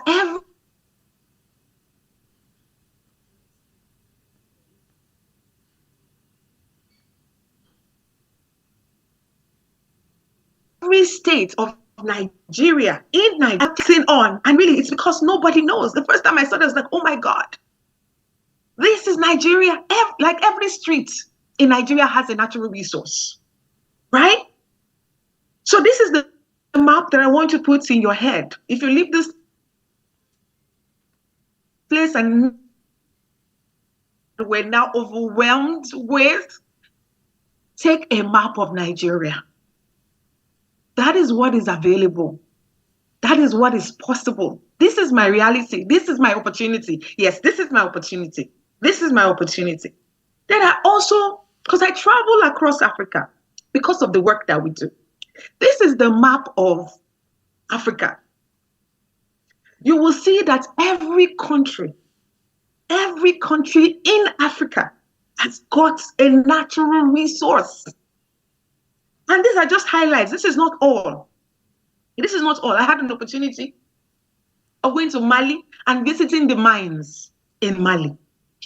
I was shocked at how this mining is being done. But the abject poverty, right, surrounding the mine, surrounding the community where these things are mined, right? I was shocked. And I began to recalibrate, right? What are these issues? So I, for one, try as much as possible. I get frustrated like everyone else, but I switch back into what can I do? What is available? What can I do? How can I play my part? So I come back to Nigeria. What are the things that are working in Nigeria? We have the largest consumer market. That's where all of these multinationals keep coming. That's all the foreigners are coming. That is why things like insecurity and all of that is very worrying, because it kind of alienates and kind of gives some kind of issue, challenges for people to be able to invest. Our numbers are great. We're over 200 million people. Imagine selling to 200 million people, having your product in the homes of 200 million people. What I'm saying to you is that there is a lot of opportunity, a lot of markets. And I know all of us want to japa. Yeah, but there are lots and lots and lots of availability of market, a huge market that we can tap into. Agriculture, fertile lands. A client of mine from India said to me that he loves coming here. He said, like, fruits. He said, all of your fruits are natural. Across other climes, these fruits are cultivated in warehouses. He says they're rich. It's natural. He loves coming. The youth demographic, it's been told several times that we have a young and vibrant economy. They say it's 60%, they say it's 70%. 7 out of every Nigerian is under the age of 35. Then there is the technology and innovation. A lot of young people, a lot of organizations are really doing things that are innovative. And then it's for us to also be able to take our place and be able to contribute into whatever it is that is available to us. So that is your context, that is your reality. And I've showed that map about all the natural resource in your backyard, in my home, in my hometown, in Ondo State, in yours, wherever you're from. There is a natural resource that we are supposed to tap into.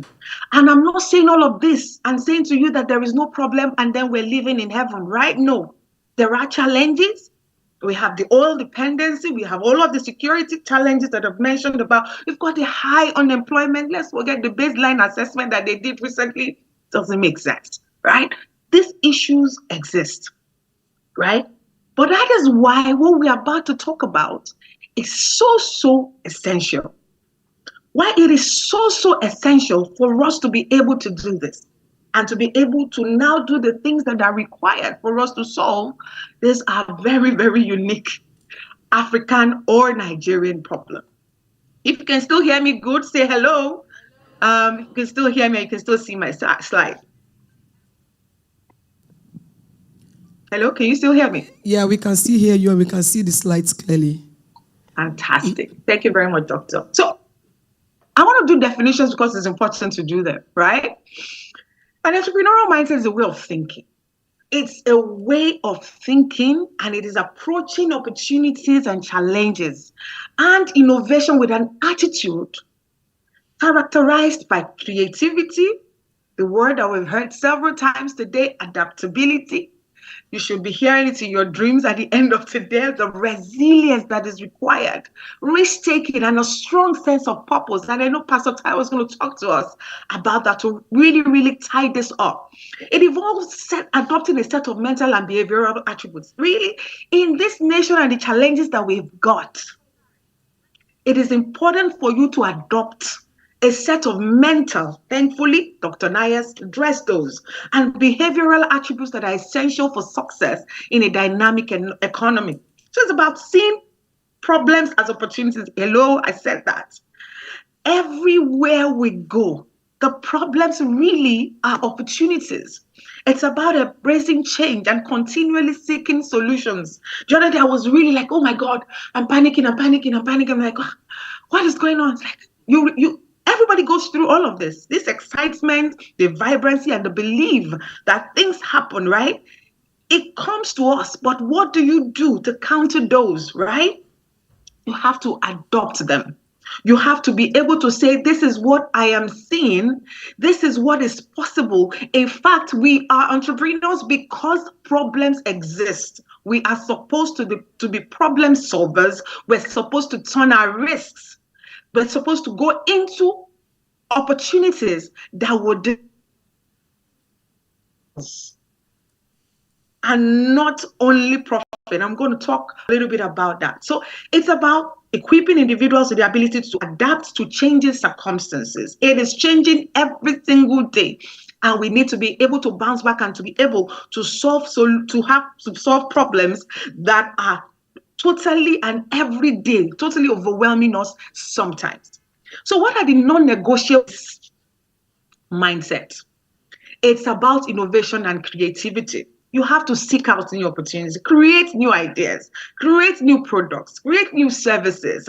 It is important for us to understand the place of innovation. If we do not innovate, how are we going to be able to solve the problems, right? I talked about taking risk. I'm not saying you should go out there and be very, very reckless. No. You have to understand this is where the place of research is important. It is about calculated risk. If you do not understand the risk, please do not say because they told us to go and take risk, then you are going to be reckless. There's a difference between being reckless and taking risk. This entrepreneurial mindset is about proactivity. It's about taking initiative. It's about, again, resilience and adaptability. Now, I want to talk about something that most people don't think about. They don't think about the fact that the solutions to problems is about not really thinking about ourselves or our bottom line, but it is about prioritizing and understanding your customer needs. I know if you've ever done any entrepreneurial training, it's always about understanding the consumer. But how do you understand the consumer without understanding the demographics, the psychographs, and understanding how they behave in relation to you, how they behave in relation to your product? Dr. Naya just told us about giving an example of data. The companies that are doing data, the telcos, are rethinking our needs, right? They are now rethinking our needs, and you will begin to see that organizations, which is what we do in marketing, they're going to be rolling out initiatives to, number one, help you, couch some of the challenges that you're facing, because that's the only way we're still going to be able to relate with an organization or a product, or a product that does not address my need does not work for me, because everybody's now looking for alternatives. Everybody's looking for alternatives, right? So in terms of this, what are the alternatives that can provide? And I'm going to show you some examples, case studies of people that are providing alternatives, right? Innovations to be able to counter some of the challenges and to address some of the challenges that people are facing. And then, please, if you're going to take another thing out of this place, please think global. Think global as an entrepreneur. Think global. You are not just in Nigeria or in Lagos. A lot of people think that Lagos is the whole of Nigeria. No. Lagos is only one part of Nigeria, one tiny part. If you've never been outside of Lagos, try. I know there are challenges, security and all that, but there are places that are safe. There's still a lot of places that you can go to. If you travel, meet the people, search their pulses. This is where entrepreneurial mindset comes in. I want to share an experience with you. I think about 17 or 18 years ago, I met Archbishop Desmond Tutu. I was attending our annual retreats. I used to work with a Pan-African agency. We had about 20. We had offices in about 24 countries, and so every year, bring all of us, managers to a location. So that year we were in Johannesburg, and at the end of the conference, we had a surprise visitor, and it was the late Nobel laureate winner and freedom fighter and advocate of Africa, and it was Archbishop Desmond Tutu. And I remember being in the room and just seeing him. I was awestruck. I was starstruck and not distraught in between, because I was like, oh my God, I just called my husband. I just saw Desmond Tutu. I just saw Desmond Tutu. I just saw, it was such, and the simplicity of which he came to us, the simplicity, his joy, his sweetness, his kindness, the depth of his soul that he shared with us in that room. The things that he said. And then I wasn't even an entrepreneur. I was working in this marketing agency, but the words that he spoke to me, I have never forgotten. And the first thing he said to us is that, come, Africa needs to solve Africa's problem. Nigeria needs to solve Nigeria's problem. And I was speaking to my husband the other day. I was like, what can I do? What do we do? The communities, our mission field, and this and that. Like, how many are you going to do? I will do what I can. Africa needs to solve Africa's problem. Nobody understands your diversity as much as you do. He says we need to manage our resources to drive the change we want to see. And I'm not saying this from a global perspective or saying, what do they have? What's the allocation for Kiniko? No, that's not what I'm saying. I'm not saying the ones that I have. The resources that I have, I'm a steward. I can steward this in such a way, number one, that gives honor to God and is able to impact my community and is able to impact people that are around me. And he said something also very, very profound. He said, let's stop going cap in hand to beg for resources. Sitting here, I'm in the UK right now, sitting here, we're watching TV. And then you see all of those strange African children that are begging with flies entering their noses and looking from dirty water. And I'm angry. And I'm so angry. I was like, why are you? And I said, this kind of things, we need to stop saying, we're not all like this. The people around me said, but we are like that. We are like that. If we don't want to see those kind of images being played back as the reality of Africa, as the reality of Nigeria, then you and I need to do something. Go into a community, do something. Do something. Your skills, do something. Then he says, let's create wealth of one that expensive habits. He actually said to us, I have expensive habits. And I think the habits he was talking about is freedom fighting. Advocating for the change that we want to see. They cost money for you to go into a community and drive change. It costs money. The only way I can do that, number one, is to be able to look and say, what can I do? How can I apply? How can I apply what I've got? The challenges, my intellect, my energy. How can I apply them to the challenges that are here? And it must be a constant way of life. It's not something that you turn off. Because if you turn them off, you go into depression. You go into all the mental challenges. Isn't that scary? I think Dr. Ria gave a statistic that is worrying. I think that was 7 people, like 1 person has it. That's terrible. I'm looking around me. We need to do something. And so today I've talked about the diversity and the incredible resource that we have. We are the beginning of humanity. The first people, we came first. I was in Uganda the other day, and always try to go to the museum, and they showed me sophisticated weapons that people were using to fish, to farm. And you will see some of those ideologies. They are in tractors. They are in all sorts of weapons that you see, even weapons of war. That's us. So today I'm going to be looking at this entrepreneurial mindset. Look through the lens of African traditional entrepreneurial system. Are you still with me so far? Are you still with me? I just want to be sure because I'm not in the room. I need to be sure that Yes, we are still we're with still you. vibing. Yeah. Fantastic. All right, cool. So this African approach, don't worry, it's still the same topic. Don't worry about it. I'm still on track, yeah? Just stay with me. The African approach is about philosophies that draw upon cultural and societal values that will guide our economic activities and foster a sense of community and cooperation. Even though in the traditional setting, they don't necessarily talk about entrepreneur. They don't use the words. They've never used the word entrepreneurial mindset, but they are many of the individuals or many of our pioneers, many of our leaders displayed the traits that align with this mindset.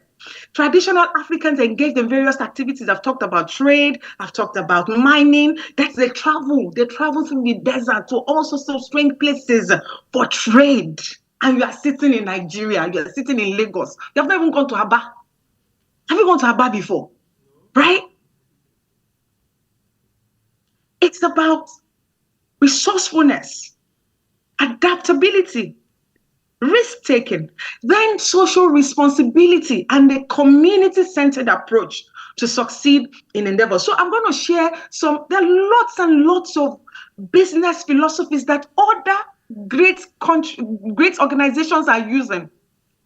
I'm going to share some of them with you. MTN uses it on a global scale. All sorts of organizations are using our own business philosophies that you and I are discarding and putting aside. Meanwhile, we originated this thing. This is us.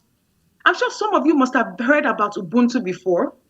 Ujamaa, not as popular. Ubuntu has been used extensively in a lot of organizations. Then we have the Harambee.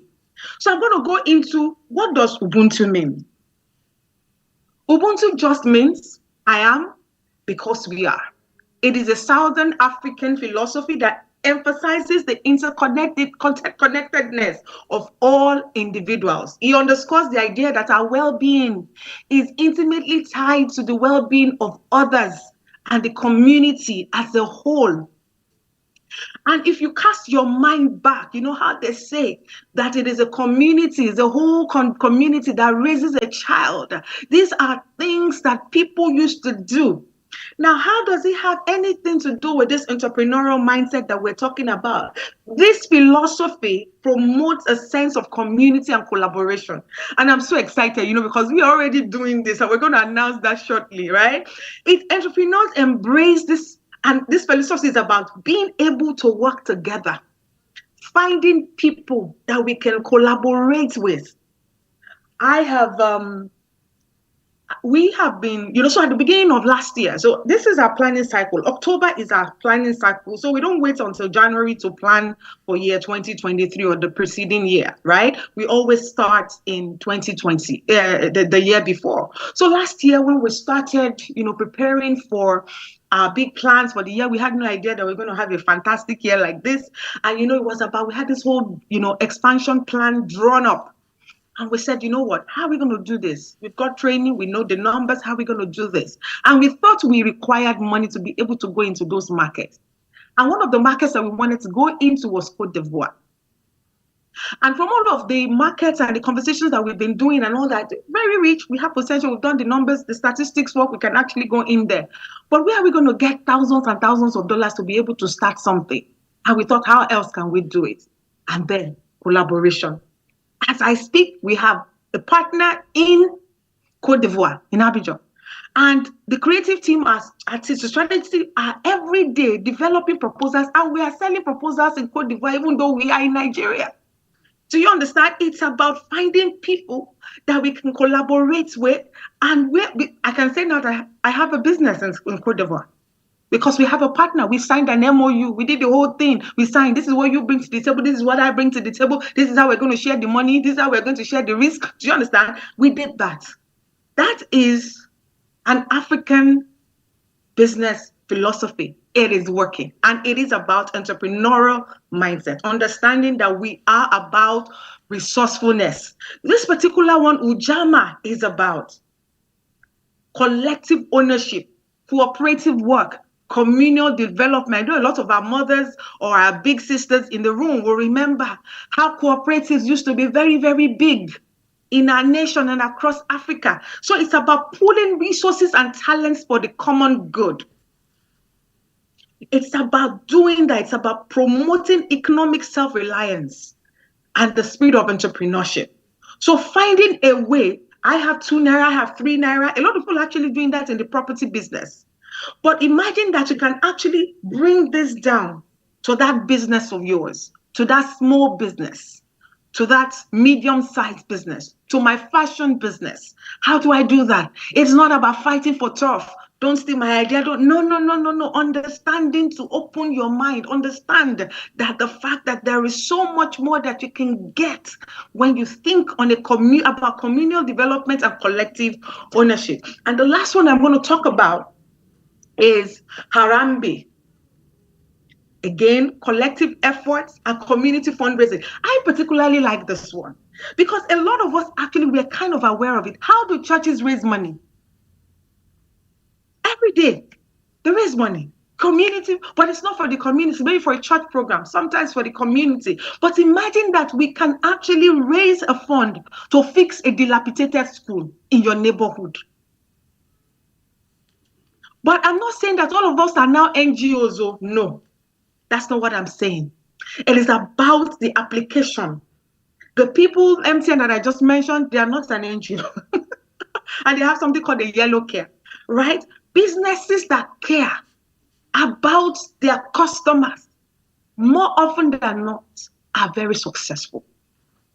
So this is another African philosophy. It's about partnership and seeking collaborations. Now, what is it that is so important when we incorporate these things? It's about being socially responsible, community-oriented, and sustainable business practices. It is also about fostering a sense of purpose and social impact.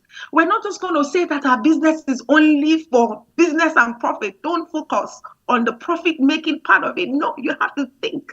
An entrepreneurial mindset is not like that. When you solve problems, regardless of whether you're thinking profit or not, it actually does come into profit. So it's about drawing strength from the communities and collectively working in a dynamic economic environment. Dr. Naya has also mentioned the fact that I may not be able to change a government policy, but I can change certain things. I can think about my business. So how do we cultivate this entrepreneurial mindset with the holistic approach that we find in African business philosophies? So again, it fosters collaboration. It's about resourcefulness. It's a resourceful mindset. This is the entrepreneurial mindset using with the baseline of founded on the African business philosophies that we have ignored for so long. It's about encouraging idea generation. It's about experimenting. When I experiment, I learn and then I adapt. It is also about aligning my goals as a business with development needs of the community. Adopt a community, invest in projects that enhance the quality of life and economic prospects of our community. We have a mission field in Alakupa where we go to women, we teach them, we equip them, we give them business grants, right? Our dream is to be able to put a hospital that works in that community, to be able to put a school that works, local, a primary school and a secondary school.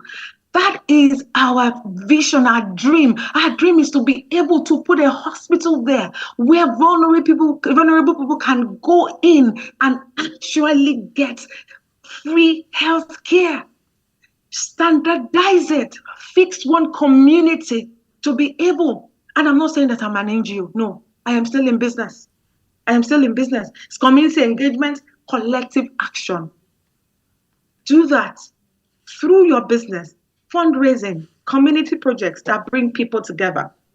I'm going to share some African business philosophies some African businesses that have done this before without necessarily saying it, right? So I'm going to share 3 people. And this is the first one is the co-founder of Flutterwave. You all know Flutterwave. It's a fintech company that provides payment solutions for businesses across Africa. This embodies the spirit of entrepreneurship by embracing adaptability, creativity, and community engagement. How did they innovate? Under this Aboyeji's leadership, they introduced an innovative payment technology. I'm sure all of us have done this before, but you're probably thinking this is just random. But they have simplified transactions across Africa, making it easier for businesses to operate and individuals to access financial services. Take your product to Ghana, take your product to this, you can actually carry out commercial transactions easily. They solved a problem. Are they making money? Of course. What is the community impact? And I really want to encourage all of you, when you leave this room, to think about this structure, this framework, when you are thinking about the next steps, the next level, for you even as a person in your own personal life. What is the community impact for Flutterwave? They've impacted African communities by enabling them to grow and access a broader market. Accessing a broader market. The company's services have empowered local entrepreneurs to scale their operations, contributing to economic development in the communities they serve. The second person is Ifeanyi. He's the founder of GVE Projects, and it's renewable energy. He embodies the values of sustainability, community engagement, and adaptability in his business. How did they do this?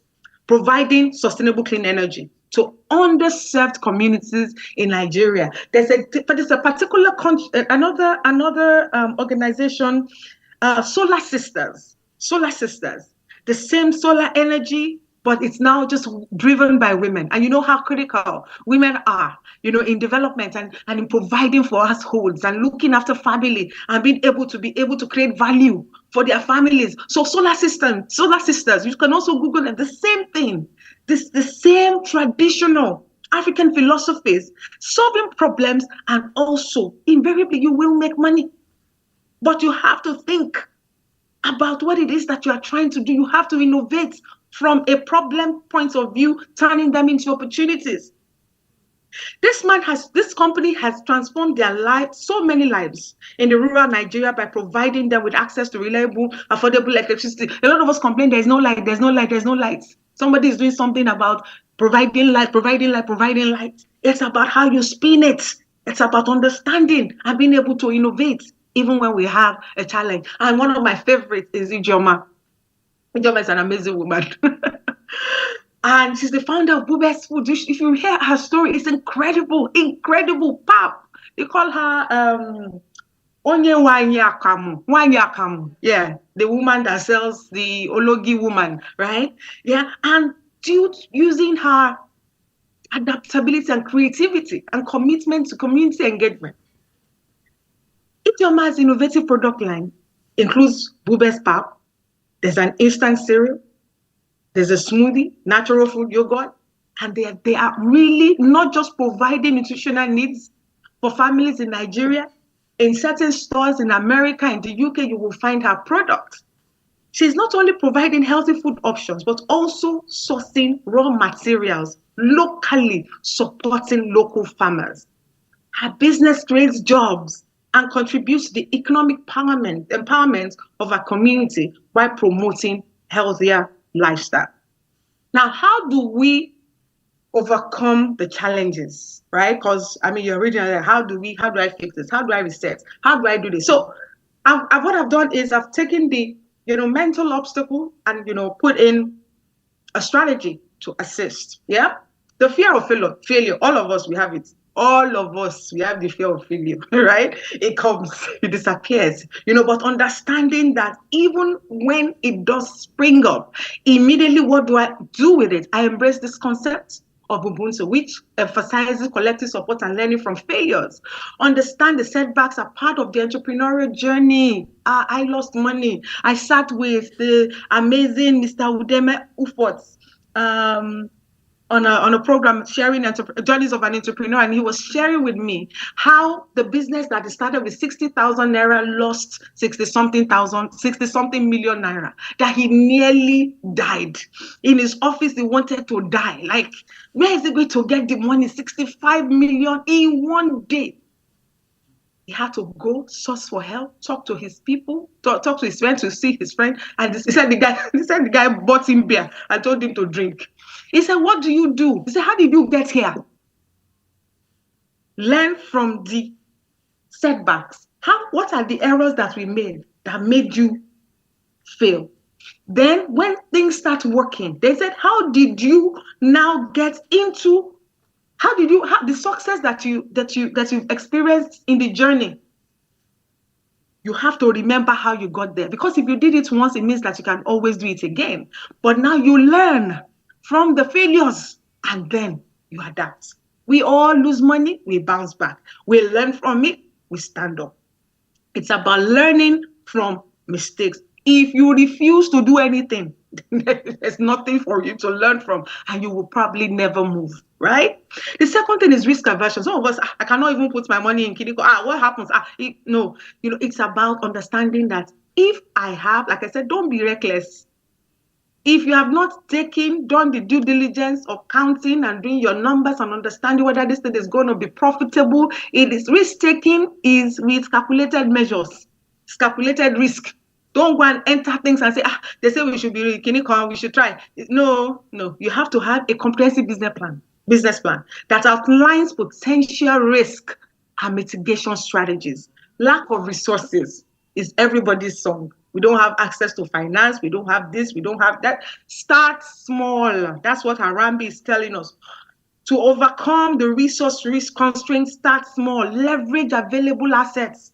Gradually scale your business. Explore local sources of funding. Consider community-based finance options. I'm so excited. I think there's something in, if churches can raise money to build and to do the work of God, imagine how can we, group of entrepreneurs, come together if we have the same common goals and we want to solve the same common problems, instead of you going to go and set up your own and I do my own. Imagine bringing all of that together. But of course, there are intricacies to that. So you have to make sure that they have your share values. They are not, they share your same values and all of those things before you get them. But there are opportunities for you to do that. Short-term thinking, it's about sustainability. It is not about starting and then stopping it. Mr. Foladiola shared the term runaway entrepreneurs.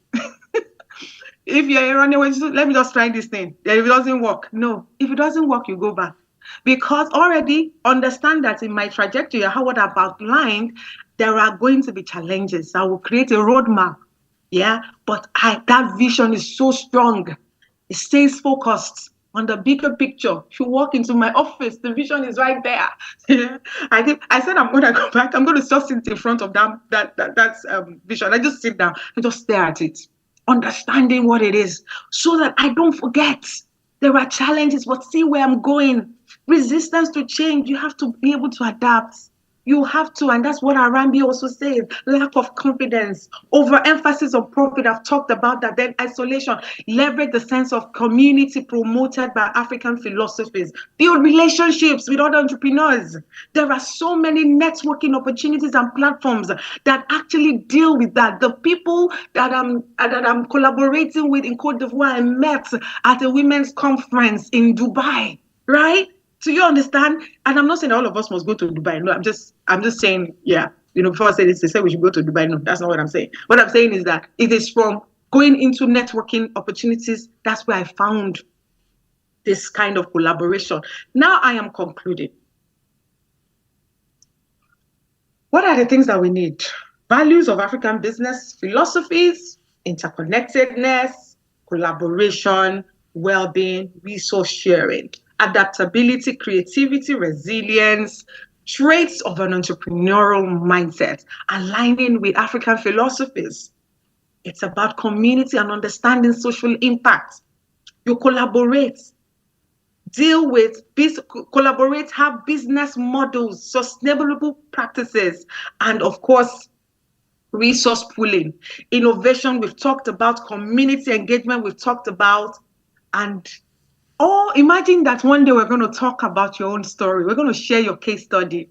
I hope one day they're going to share my case study of Buzzword Marketing Consulting and how we are changing lives through the business offerings that we are catering to organizations and how we are impacting our communities. And it is about understanding that I can also achieve economic success, but I need to be able to do something about my community development. Let's create jobs and let's improve the quality of life around us. And then developing an entrepreneurial mindset influenced by an African business philosophy. Nigeria's dynamic economy involves a holistic approach. It integrates values, traits, practical strategies.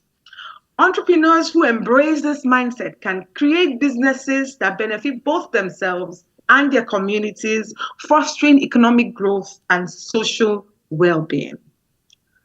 So, Ubuntu does not mean that people should not enrich themselves. The question, therefore, is, are you going to do so in order to enable the community around you to be able to improve?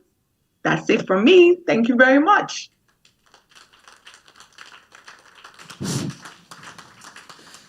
Thank I hope you I'm not very talking much. to myself.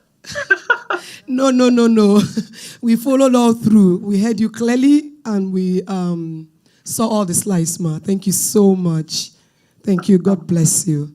And just a little recap of one or two things. You said having an entrepreneurial mindset is a way of thinking that turns challenges into opportunities. It turns setbacks into comebacks and dreams into realities. And one other important thing, she says, use your skill, do something, solve a problem. She also mentioned the use of African business principles. She mentioned Ubuntu, Ujamaa, Harambee. All of them, for me, mean almost the same thing. Pulling together, working together, collaborating, partnership, gathering strengths and resources. For instance, maybe one entrepreneur is having issues, and you have another entrepreneur in a different city, and you could collaborate, you could work together, pull your strengths together, network, collaborate, use the things you have to solve your problems. And most importantly, not just looking at the profit, but looking at the problem. She said, innovate from a problem standpoint of view, and then turn that into a big business. The communities are benefiting from you, and you're also making your money as well. Thank you, Mrs. Majikodumi. That was great. That was awesome. Please a round of applause once again for her. And I just want to remind us again, put your questions down. Some questions are already coming in. And then when we are done with the third presentation, we'll take questions from the audience who are physically present. And then we can read out the questions from those online for our facilitators to answer. Thank you. Okay. Now, Pastor Taiwo is going to be putting all this together for us as he looks at our purpose and our value. How do we align that with our professional pursuits? That becomes very, very essential when you're looking at sustaining success over time. All right? So let's welcome Pastor Oluseyi Taiwo as he talks to us about finding purpose, aligning personal values with career and life choices. The floor is yours, sir. Please, let's put our hands together for him. Thank you very much. I would like to do one thing differently. I'm not trained to talk while sitting down. Please, can you permit me to stand up? Okay, thank you very much. Doctor, I'm so blessed listening to you. I'm so impacted. Thank God for your life. Thank God for Mrs. Majikodumi. I'm so blessed listening to you also. Thank you so much for making yourself available to be a blessing to us. And I want to thank the Rose of Sharon Foundation. You are doing a great work, and I've been a beneficiary of that, and I will continue to be. All right. Thank you very much, everybody. Thank you for making out time to come around this morning. Don't be bothered about the fact that I'm a pastor. I'm a pastor, but I'm telling you, I'm not religious.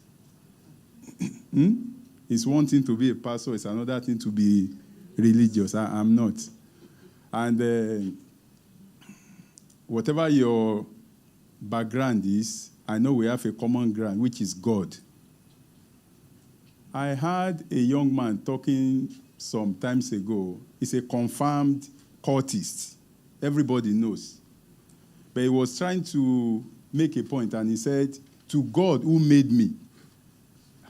I said, so even a cultist agreed to the fact that God made him.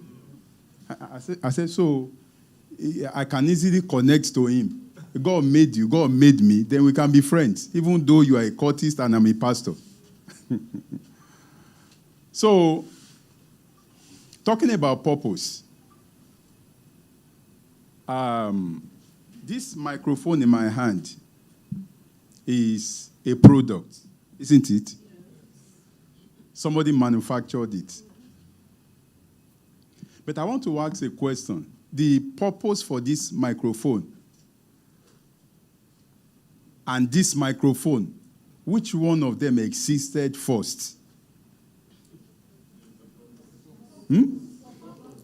It means the purpose precedes the product. Okay. And it also means that you don't really determine the purpose of anything, you only discover it. Am I correct? Yes.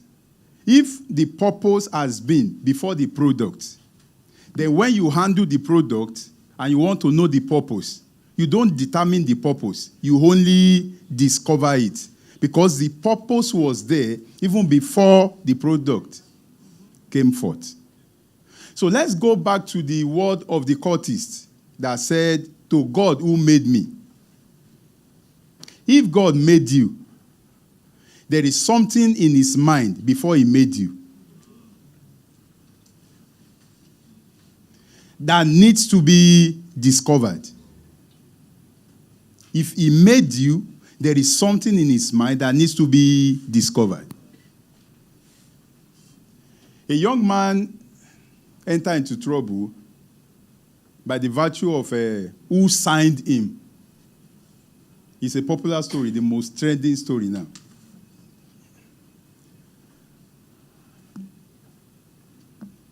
It's so unfortunate that he's not alive to learn the lesson.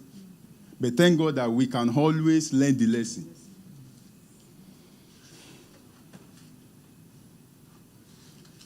Who designed you is more important than who will sign you. Before you are carried away, so bothered about who will sign you, take a moment and think about who designed you. Because what they will sign in you, somebody put it there. So the person that designed you requires your attention. Think about God. In fact, I will make my references from the Bible. But I'm not here to harass you with the Bible. It's not Bible I'm carrying, no. It's a diary. So there's a book in the Bible that is called Romans, in case you want to check it out. Romans 1:28. That is Bible perspective to mental illness. From the Bible perspective, he said, the major reason why people have mental illness, debased mind, is because they do everything to remove God from their thoughts. He said because they don't want God to be part of their thoughts. He said as a result of that, they are subjected to a debased mind to do things that are not reasonable.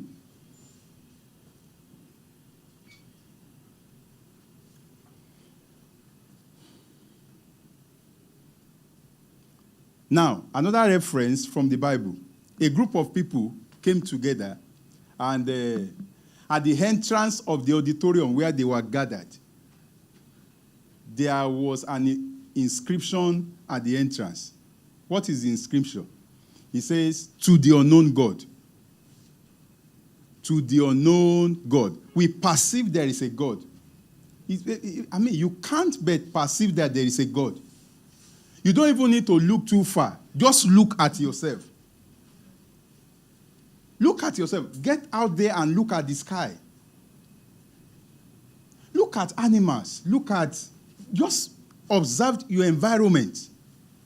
That's why the Bible also says, a fool says in his heart that there is no God. There is one person that declared himself an atheist, a professor. If I mention his name, many of you will know him. Many of you attended, some of you could have attended the school named after him in this Nigeria. He has been claiming that there is no God. But the day God was going to make a fool of him, he came for a public function. And as he was trying to climb the podium, he hit his leg. And he said, "Oh God." From the mouth of an atheist. So they wrote to the unknown God. And Paul was just entering the city and he saw the inscription.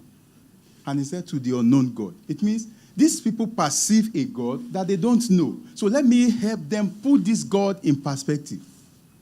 And he entered. And he was trying to tell them about God. And he said 3 things about God. Number 1, he said, this God that we are talking about, he said, he helps us to live, to move, and to have our being. He helps us to do what? To live, to move, and to have our being. It means that without this God, it may be difficult to live, to have some quality of life. Because some people live, some people exist. So if we want to move away from just existence to living, he says God helps us to live and not just to exist. He said he helps us to move. He helps us to go from one stage to the other in our life. He helps us to move. And he says he helps us to have our being. He helps us to maintain the status of human being. Because the most natural thing that can happen is very easy for a human being to step out of being a human being and become characteristics of dogs and so many other things. When people, that's an issue of mental health too. When somebody is provoked, he begins to bark like dog.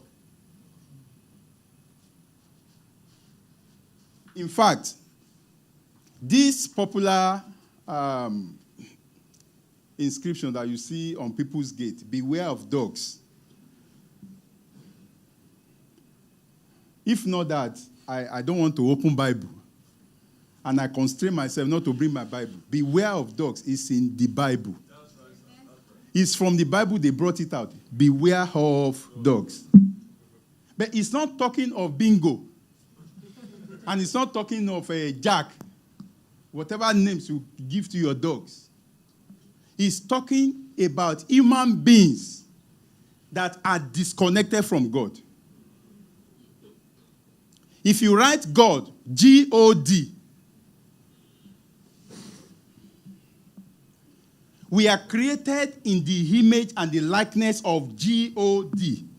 So when we are connected to him, we become smaller G-O-D. But when we are disconnected from him, our life is upside down. We become... I don't know you are so smart like this.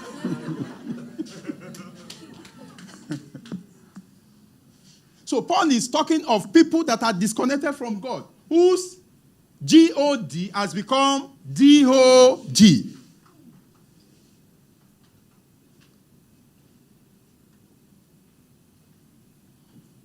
As a result of that upside down mental situation, they can have sexual intercourse with their daughters in that state.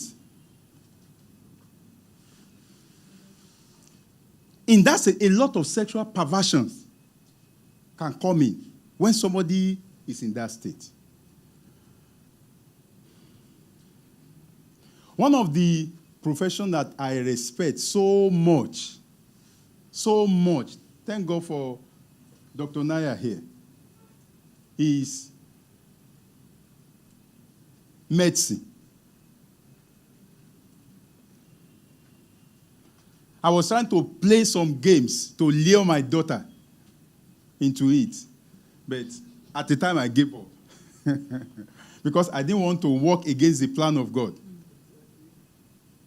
But until yesterday, as much as I respected, this job is noble. This job is this, is that. I have a lot of respect for it.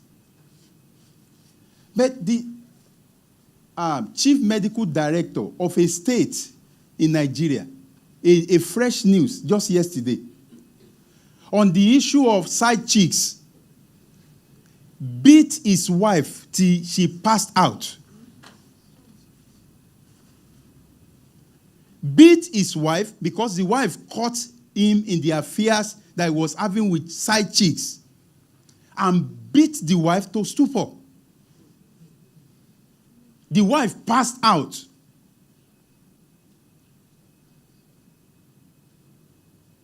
As noble as that profession is, in a state of being disconnected from God, a doctor can be a dog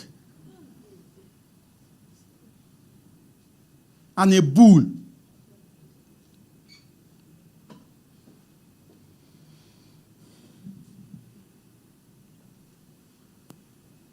So, on the platform of this, let me chip in something. One definition of life. Let's play with alphabet to come about definition of life. Forget about A. Write B, C, D. Write it down. B, C, D.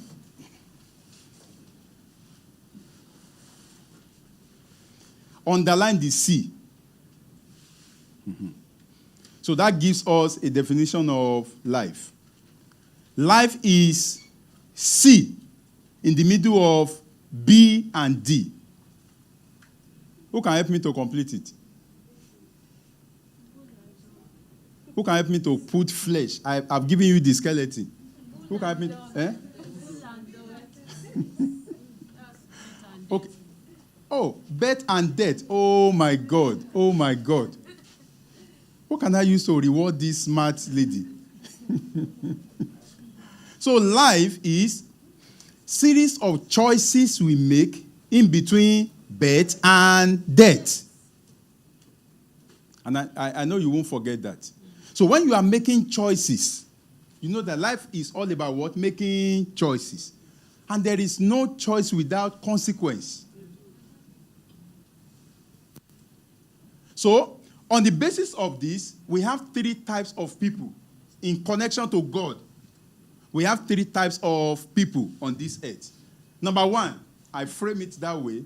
Number one set of people, they are 6:30 people. Thank God we have a clock there. You know, 6:30. The two hands are down. These are the people that they don't have any business with God. Everything is about what will I eat, what will I wear, this and that. Everything is about survival. The second set of people, they are called 12 o'clock people. These are the people that everything about them is about God. They are disconnected from here. They are living there.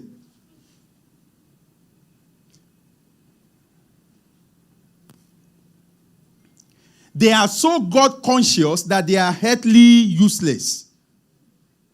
God has to do everything for them. Monday, Tuesday, Wednesday, Thursday, Friday, they are in vigil.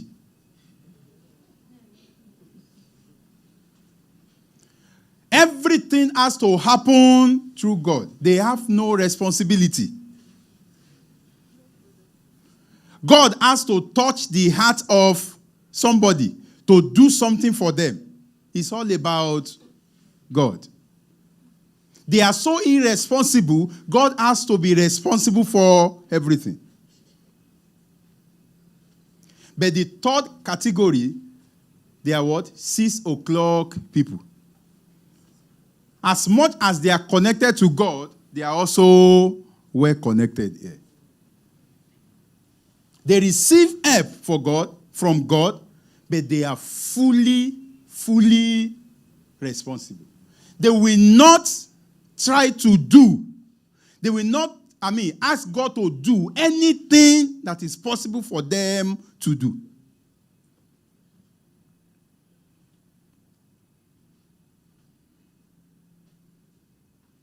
So I've forgotten to lay this foundation. To just justice to my topic, the 3 sections is, number 1, look up. That is, check your connection with God. Number 2, look inward. Then number 3 is look around. So I'm done with the first one. The second one now is looking inward.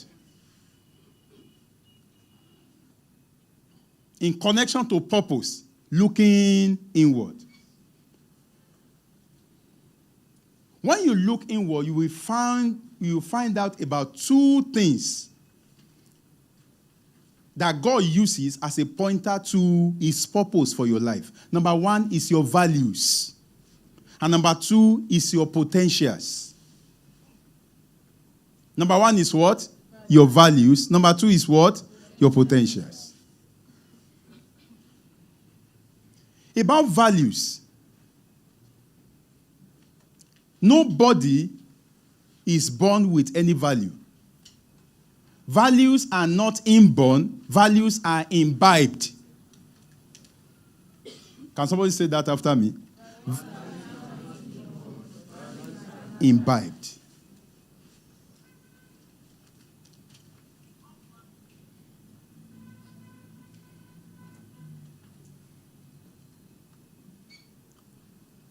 I realized that in Nigeria,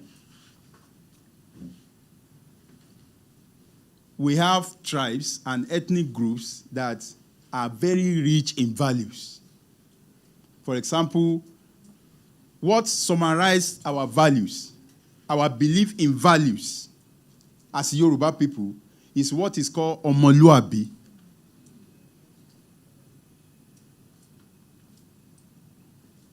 But I have been so much impacted by the Bible, so much, right from as much as I know, as much as I could remember. I was born and bred in church, so my values are majorly Bible-based. And it has a lot of connection with so many of the values that we have also in our ethnic groups. Now, one of the values, let me say something about the issue of value in connection to our purpose. If you bypass your value to achieve a goal, you won't enjoy it. You will not enjoy the end result. Don't do what? Bypass your value to achieve a goal.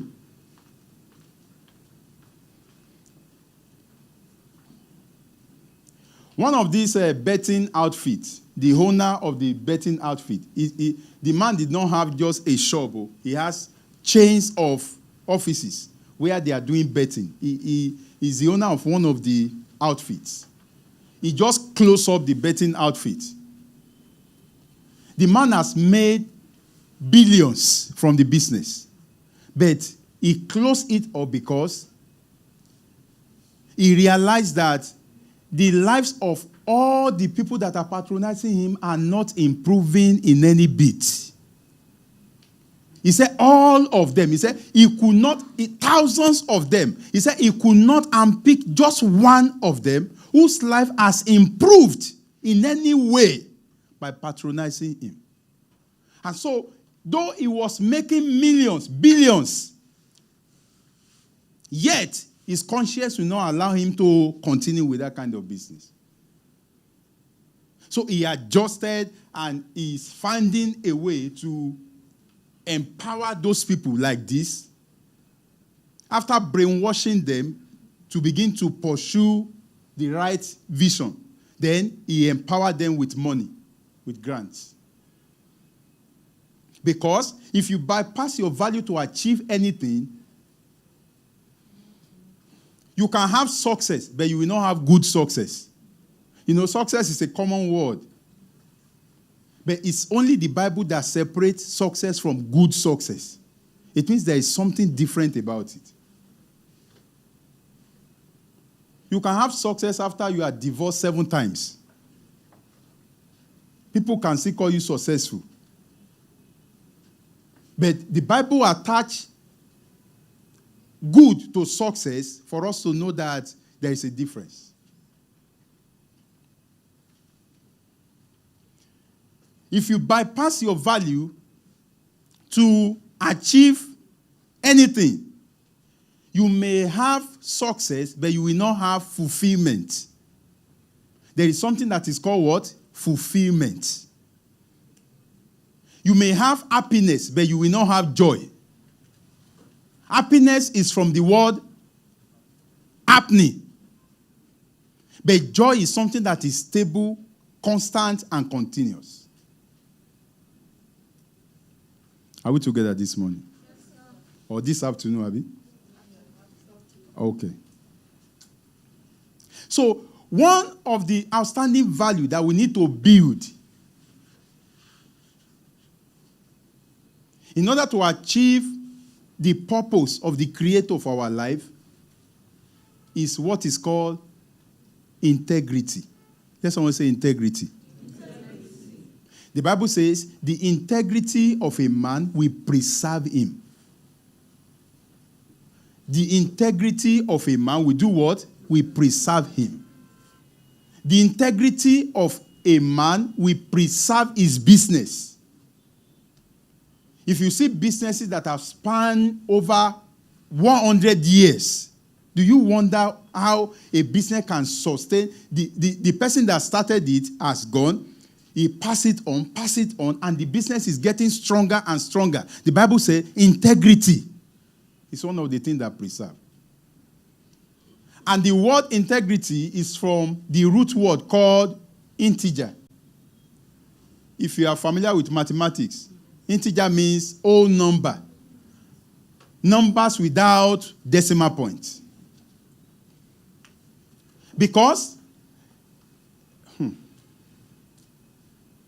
if you are familiar with maths, you will discover the terrible harm one dot can do to a number. Write down a number of 6 figures. Please, let's do it together. A number that has 6 digits.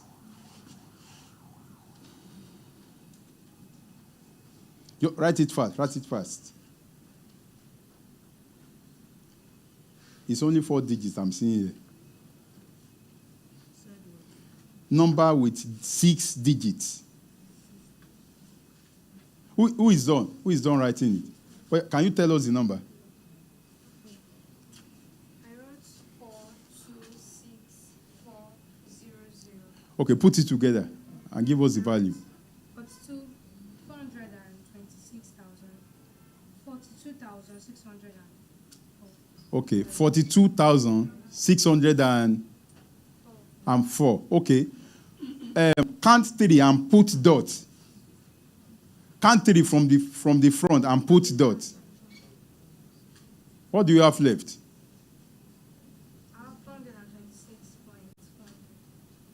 So it means what you really have is just 426. Yes. But you have given us 426,000 something before.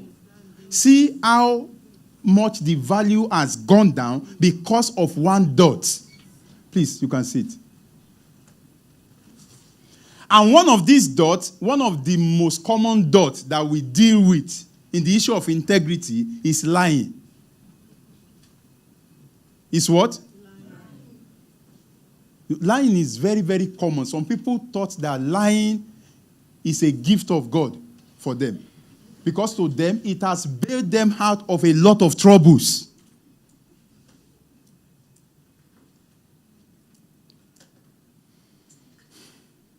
But I want you to write this down. Write it down and personalize it. Say, my ability to lie. I don't want you to say your. I want you to personalize it. Say, my ability to lie. And write it now.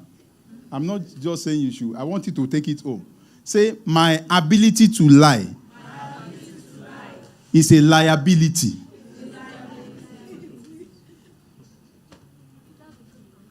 It's not an asset. So if you know you are very smart in lying, it is not God that gave you that gift. Oh. That gift is not from God. You need to quickly take it back to where it came from. Your ability to lie is a liability. At the end of the day, you will discover it's a liability. By the time customers begin to avoid you. By the time you say good morning, and the person will do like this. To confirm whether it is really morning or midnight. Or evening. Integrity. Avoid those dots. It has a way of devaluing you very faster than you can imagine. I saw something else in the Bible that formed my values long time ago. He says, labor not to be rich. And now say, so what am I laboring for? Doctor, if the Bible says labor not to be rich, that is my grand intention for laboring, for being in business, is not to be rich first. Money should not be my number one motivation in anything I am doing. He said, if money is your motivation, it will run you down. No? If you run pursuing money, you can never run as fast as money. The Bible says money has wings. So money can fly.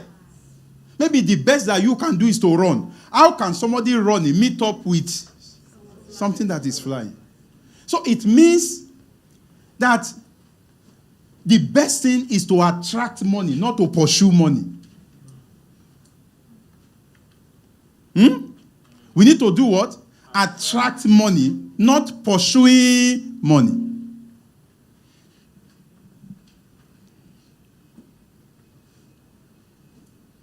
We don't labor to be rich. We become rich while we are reaching out. Doctor, I think that is the motto of Rose of Sharon. Reach out. Okay.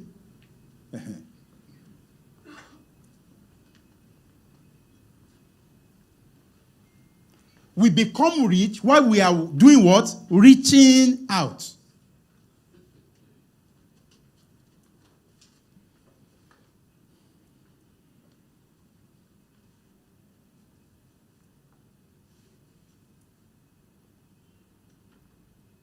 It is possible to have money and be money. It is possible to do what? Have M-O-N-E-Y and be what? M-O-U-R-N-I-N-G.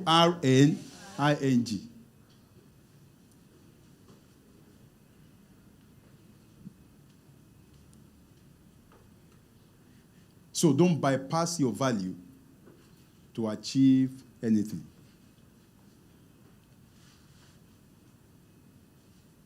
Okay. Let me go to the third one. That is looking around. I'm done with looking up. Consider where you are with God. If God is the title of a course, what are you going to get from it? Are you going to get A, B, C, D, E, or F?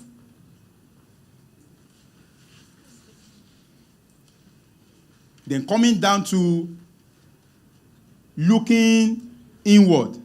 We talk about your values. I'm done with your value. Okay, I said values and potentials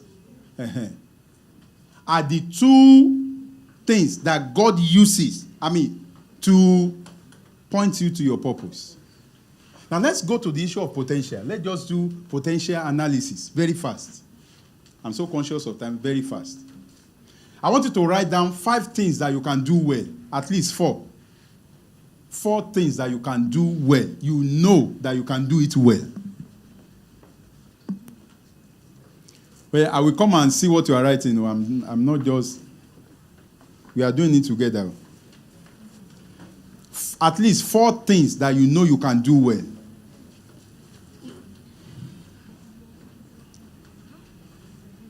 Are you done? Do we have anybody that is done? Okay, what's your name? That sister in wine. Hello? You are done, Abi?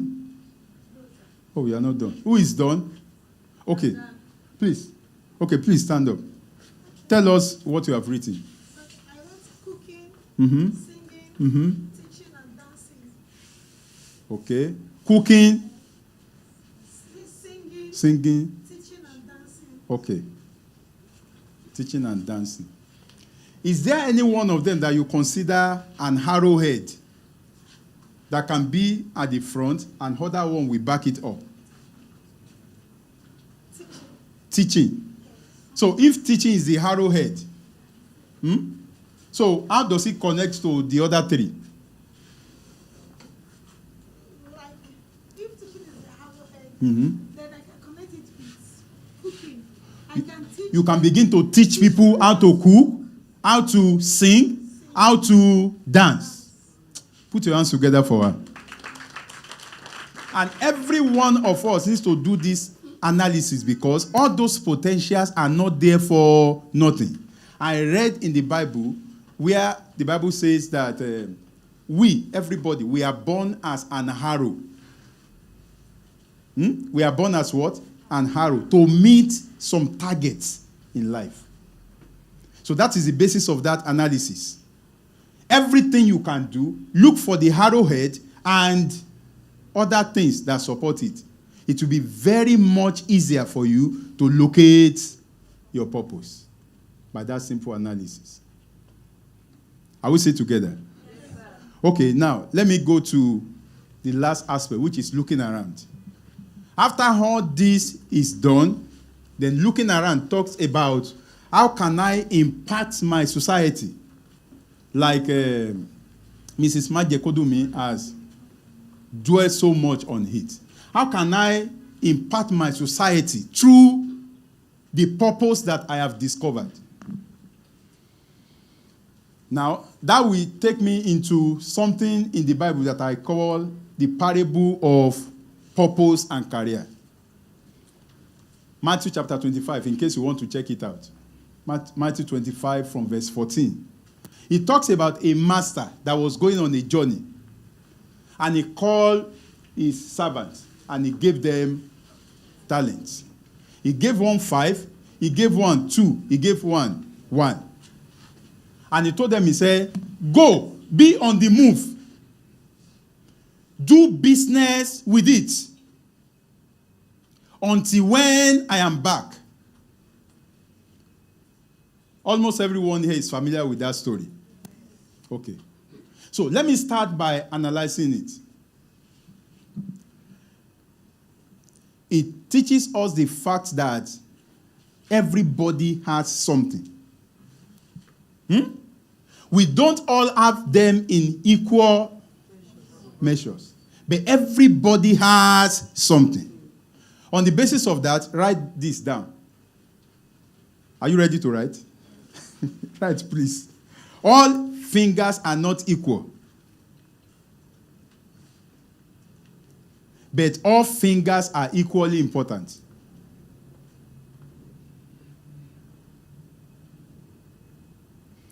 All fingers are not equal, but all fingers are equally important. What God has given you, or whatever you are passionate about, you are convinced about as your purpose, please don't despise it. No matter the level, what the master gave them is just good for the starting point. It said you have opportunity to start. And as you start, you can grow to any level. There is no limit to how much you can grow.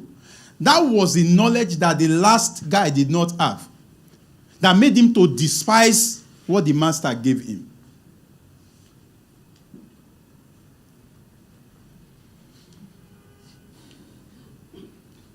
And at the end of the day, the first one that collected 5 did business and do what?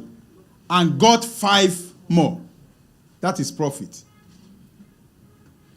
The essence of business is what? Profit. Having your needs met in the process of meeting people's needs. Having what? Your needs met in the process of meeting other people's needs.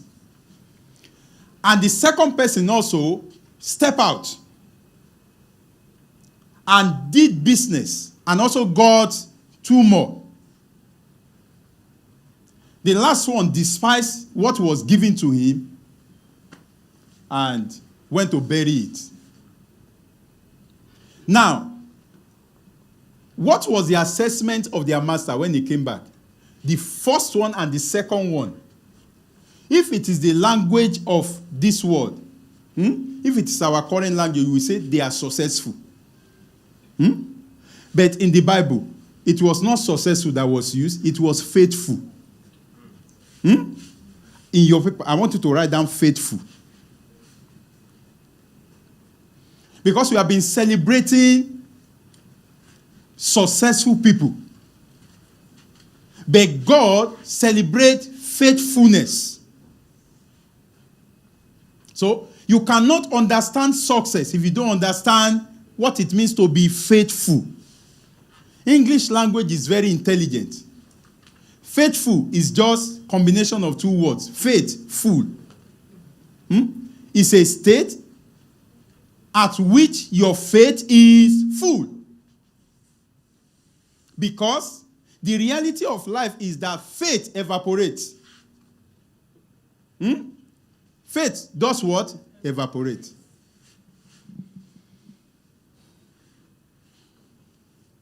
Marriage is the commonest example that shows how faith evaporates. During the honeymoon, honey is everywhere. It's dripping from the moon. But after 2 weeks, 3 weeks, the sun of life begins to deal with it and is evaporating. The woman is still very beautiful and all those things, but the faith is no longer full. The faith is going down.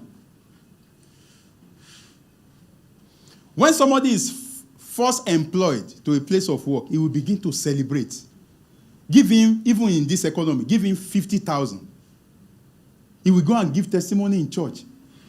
He will begin to celebrate,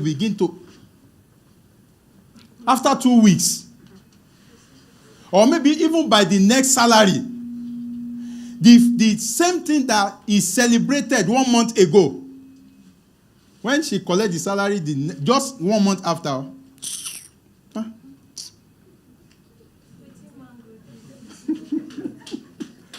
the excitement is already going down. The faith is already evaporating. The person set alarm initially that I must not go late.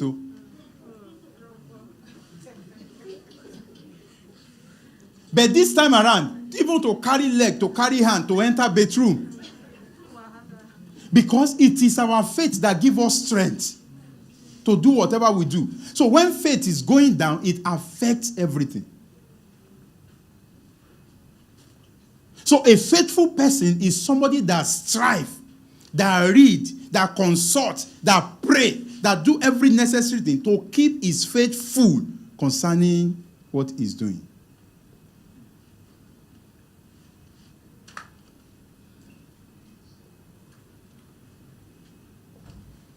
Keep it full. Keep your confidence alive.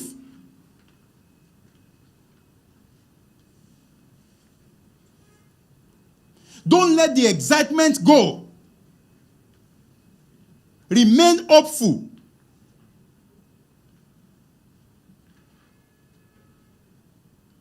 Because if you look at that parable very well, the master that we are talking about, is first and foremost God and your immediate employer. Those are the two masters that you can relate the position of that man with.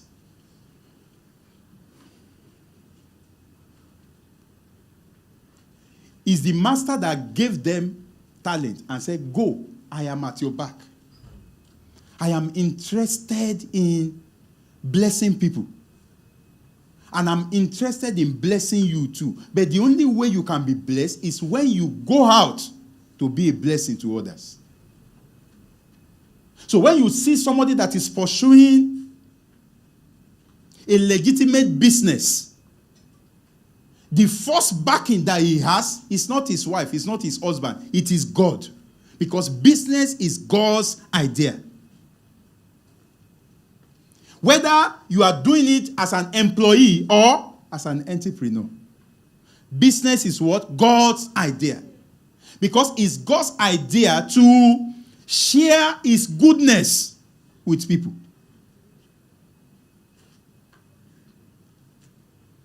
A lot of people don't know what gospel is all about.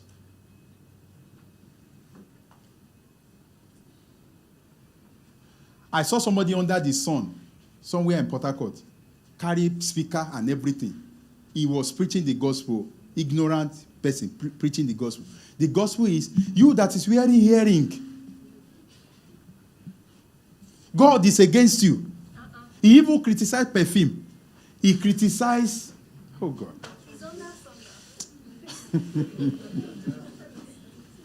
And after spending 3 hours under the sun, he will begin to do like this. God is happy with me. I have preached the gospel today. I'm doing the work of God. It's the work of a fool. That is not the gospel.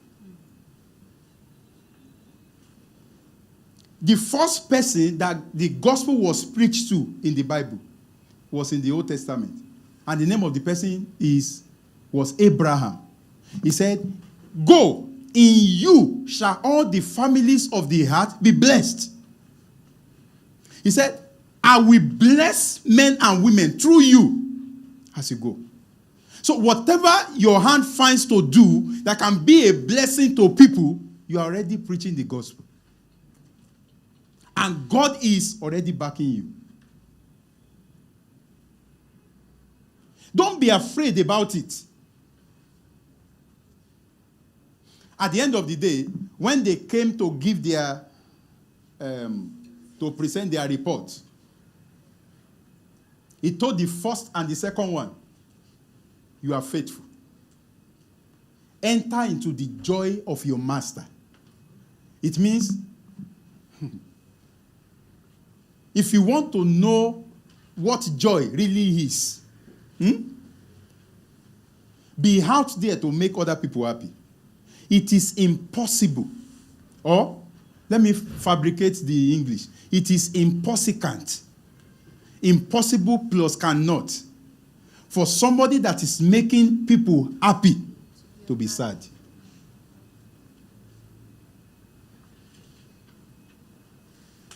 He says, welcome, good and faithful servants. Enter into the joy of your Lord. He said, this is the reason why your Lord can never be sad. This is the reason why your Lord can never be depressed. This is the reason why your Lord cannot have mental illness.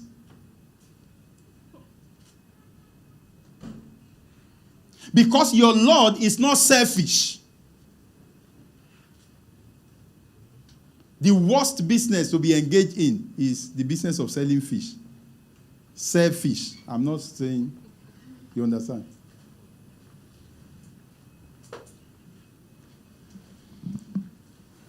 I read something in the Bible. It says, in the book of 2 Timothy, it says, in the last day, perilous time shall come.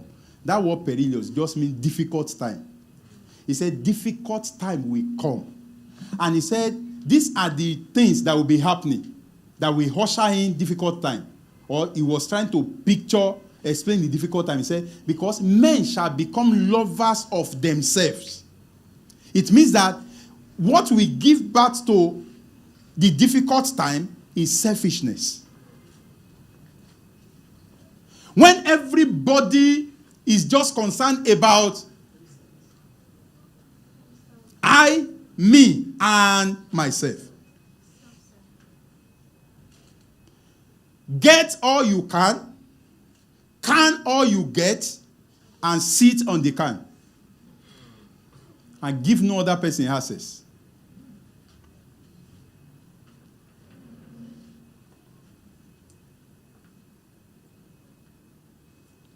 As I begin to round off, after the master told these two people, faithful servants, enter into the joy of your master, he told this other one, say, cast him out into the place where there will be weeping and gnashing of teeth. Gnashing of teeth means regret. I know. He said, where there will be weeping and what? Gnashing of teeth. And after that, when he has said that to them, he now went to meet those people, maybe to have dinner with them. And he said, you guys, do you know why you impress me so much? He said, tell us more so that we can impress you more. He said, when I was naked, you gave me clothes. Those ones said, you naked? When were you naked? There was nothing like that. He said, when I was sick, you came to visit me. When I was a stranger, you took me in. And they said, no. We never saw you in that state. How can you be in that state? And he said, as long as you did it to anybody created in my image and in my likeness, I assume that you did it for me. So how many persons are doing the work of God? Is it only pastors?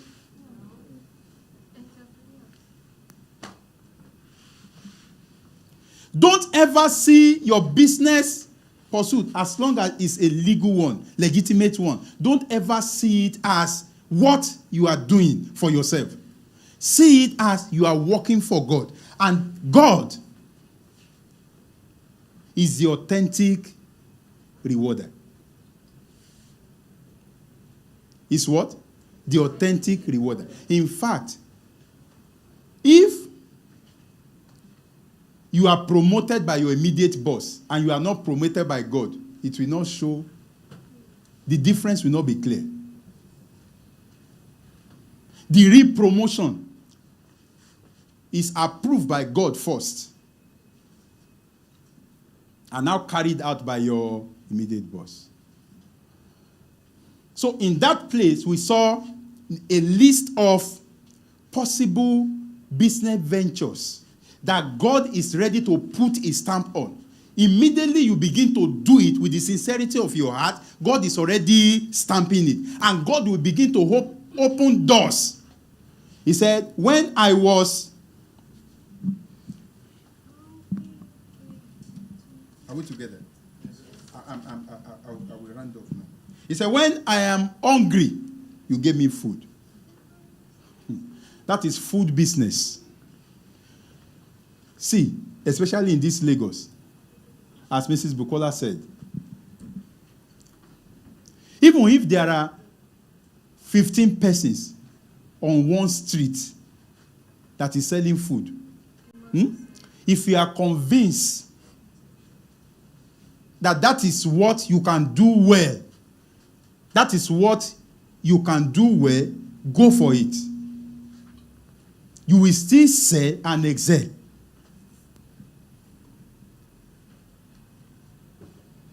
Food business. He said, I was thirsty and you gave me drink. If you will commit yourself to solving thirst, the problem of thirst, you will never lack. He said, I was a stranger and you took me in. Hospitality. He said, I was naked and you do what? You gave me clothes. Fashion designing. Fashion designing. Confidence builders. You know how confident people are when they wear clothes that is sewn by a sensible tailor.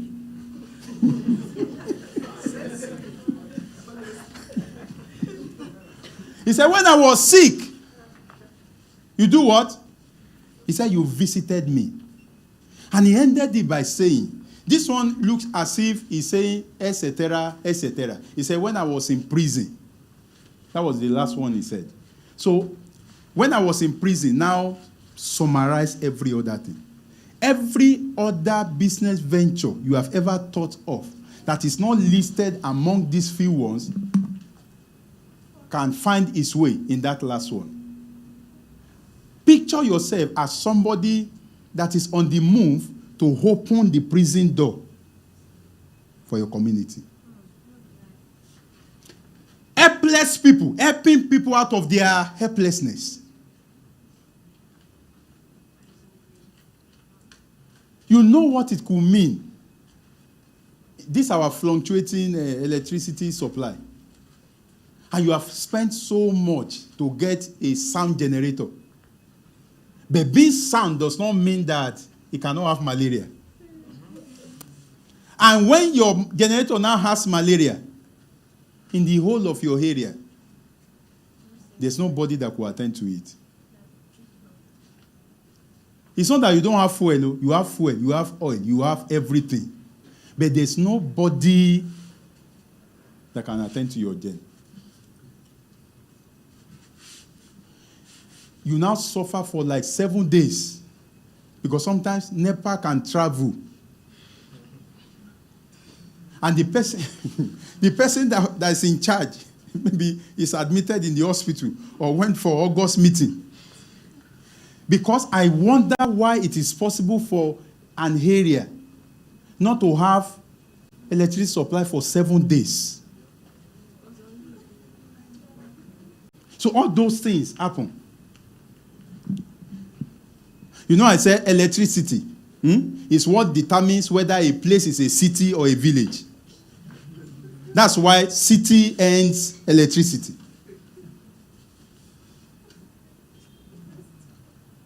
But yet, you now look for somebody to attend to your gen. 7 days you could not find. And after some time, one way or the other, somebody made himself available and solved the problem for you. The next time, you see a generator repairer or engineer. The way you respect your doctor, you will respect you will respect him that way. There is nothing that is too small as long as it is impacting life and turning things around for people. I think I should stop here. Thank you very much. God bless you.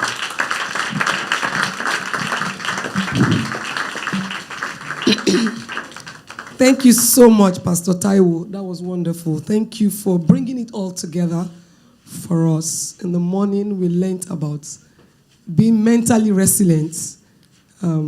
listening to Dr. Naya, and then Mrs. Majekodumi came in to talk about being creative, innovative, working together, making community impact in whatever you do as a business. And now he's telling us to stay in touch with God, and at the same time, remember self-responsibility. Sometimes we think God is just going to drop from wherever we think he is to do things that we ought to do for ourselves, And that's not nice. But I'm so grateful that we have learned a lot here today. He talked about finding your purpose, and aligning whatever you want to do with that. He also went back to talk about what Ms. Majekodumi talked about.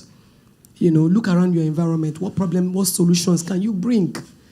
And as long as you're solving that solution for people, solving that problem for people, bringing creative solutions, you're also benefiting yourself as well. Thank you once again, Pastor. God bless you. I don't know if there are people here who have questions. Is there anybody that wants to ask a question, or you want to write yours down? I think my colleague will take the question and answer time, and that will be for probably another 20 minutes. One of my colleagues, Ayomide, is here with a bag. You can call her to drop your question if you don't want to ask it directly. My name is Dr. Ndodi Bowe. I'm the country manager for the Rose of Sharon Foundation. I would like to call my colleague, Olorun Tosin, who is the coordinator for the foundation, to take over this Q&A session. Have you got the questions together?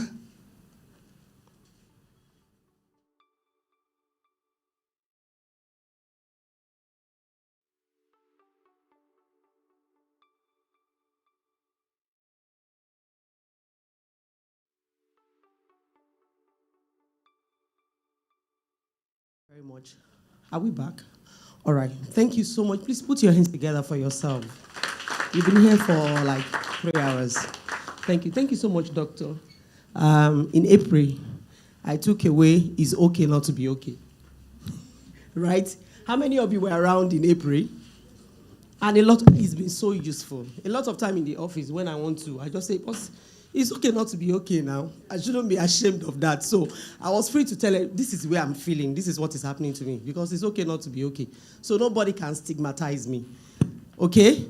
How many of us were around in April? I'm sure you took that away. It's okay not to be okay. And then for this one, I have, there's no health without mental health. So what it means is that I must pay attention to my mental health first. All right. Thank you so much, Doctor. Thank you very much. Thank you so much. Thank you, Mrs. Majekodumi. I'm sure you are with us. And thank you so much, Pastor Taiwo. Now, I have a few questions here. I'll be waiting to get more. Doctor, this is for you. This person said, I feel good and okay. I breathe well when I'm outside my house. But once I get back and I sight our one-room apartment with my parents and siblings, I start panting, can't breathe well. I have aches in my head and in my body. What do I do? Can I have another mic, please? Okay.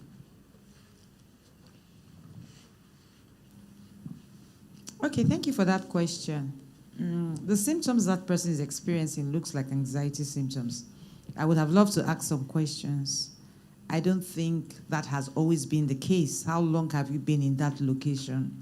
I think there may be things happening. There could also have been events around the house, that may have triggered that.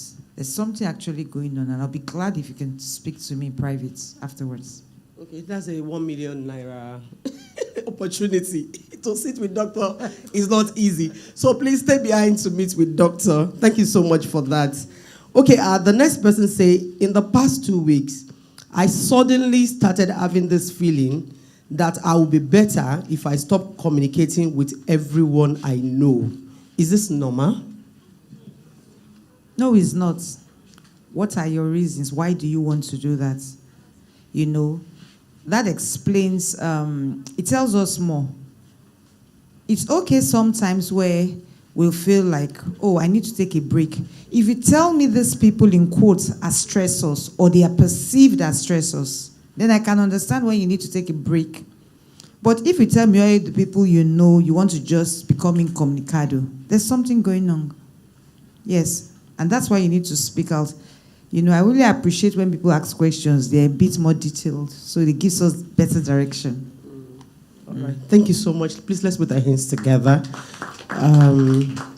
Okay, this person said, I've lost too many loved ones. I see death all around me. Am I mentally stable? Seems like you're having trying times.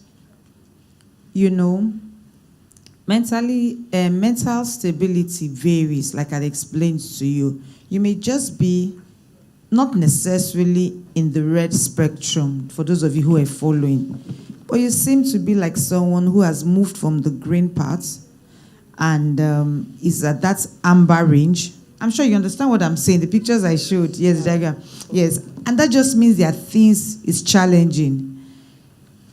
It's not unusual at the same time for somebody who had experienced several losses to begin to think like this and just appears, oh, it's just preoccupied with that. What the body just begins to act up in a certain way.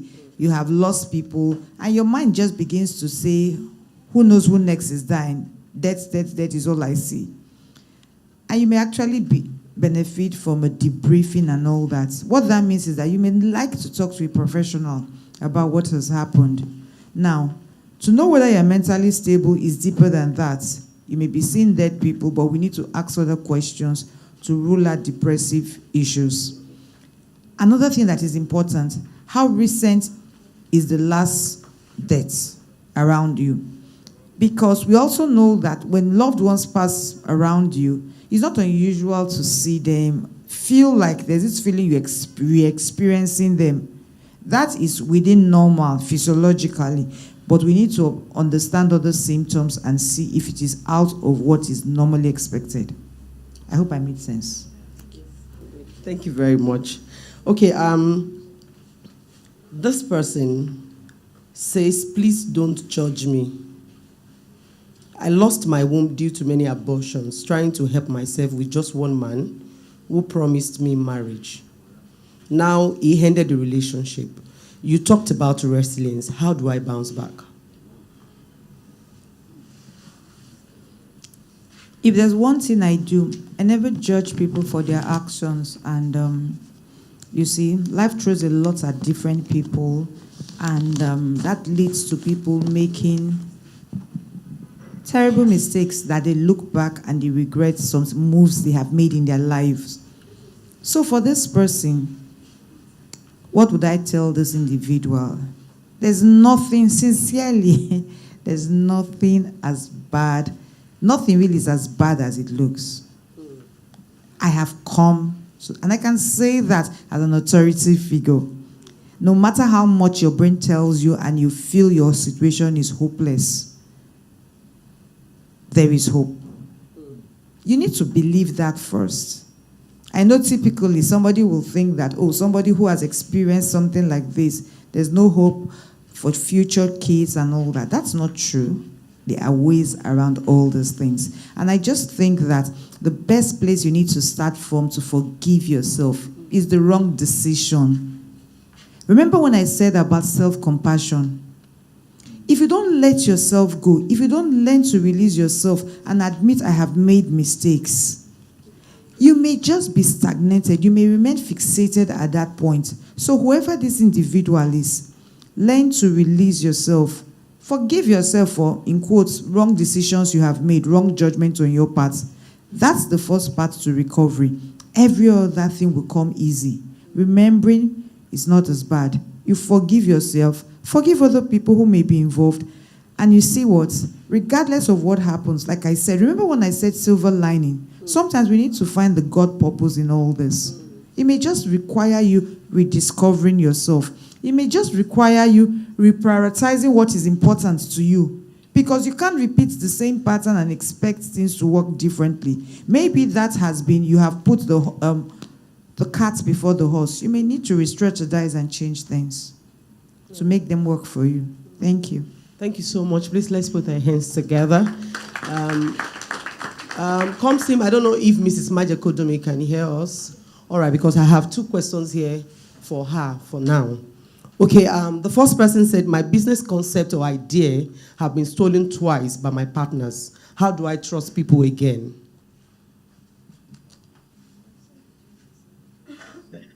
Hello, Ma. Thank you very much. Her business idea has been stolen twice, By partners, right? yes. And she's asking, how can she trust people again? All right. So first, I want to first empathize, right? And I can't imagine how difficult those experiences would have been. And I guess the natural thing to do is, close up, shut down, give up completely and say, I am not going to do this again. But thankfully, you've spoken up. And so I will attempt to address that particular experience. All right, so the first thing is, when you started this particular venture, first, what did you do, or how did you get into the conversation of partnership? Part of the key takeaways from some of the trainings and some of the encounters that I've had personally and professionally, number one is how these partnerships were brokered. So every experience in life, first you take learnings, right? You take stock. Say, what did I do wrong? How did I do this? What went wrong? What will we do again, right? Recently, I sat down with one of the pioneers in advertising, and 3 of them had set up an advertising agency. They were all working together. Again, they had shared values, because that's important. They had shared values. They were all bringing something to the table. So each of the partners had something that they were bringing to the table. They weren't just called to be partners because they are friends, or maybe somebody has money, or somebody is just free and available. No.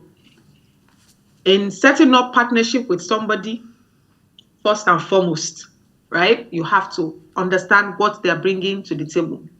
Something critical that he also shared with us is that they had a very detailed MOU contract. Like I said, even what we are doing somewhere else, we have an MOU. What I learned from that experience that he shared with us is that when they started this business, they were very sure that the business was going to be a long-term arrangement. So when they were developing the resolutions for the business, they had decided and worked into the contract, even the number of years that each person, if you decide that after 2 years, I don't want to do this thing again, there is something that will happen.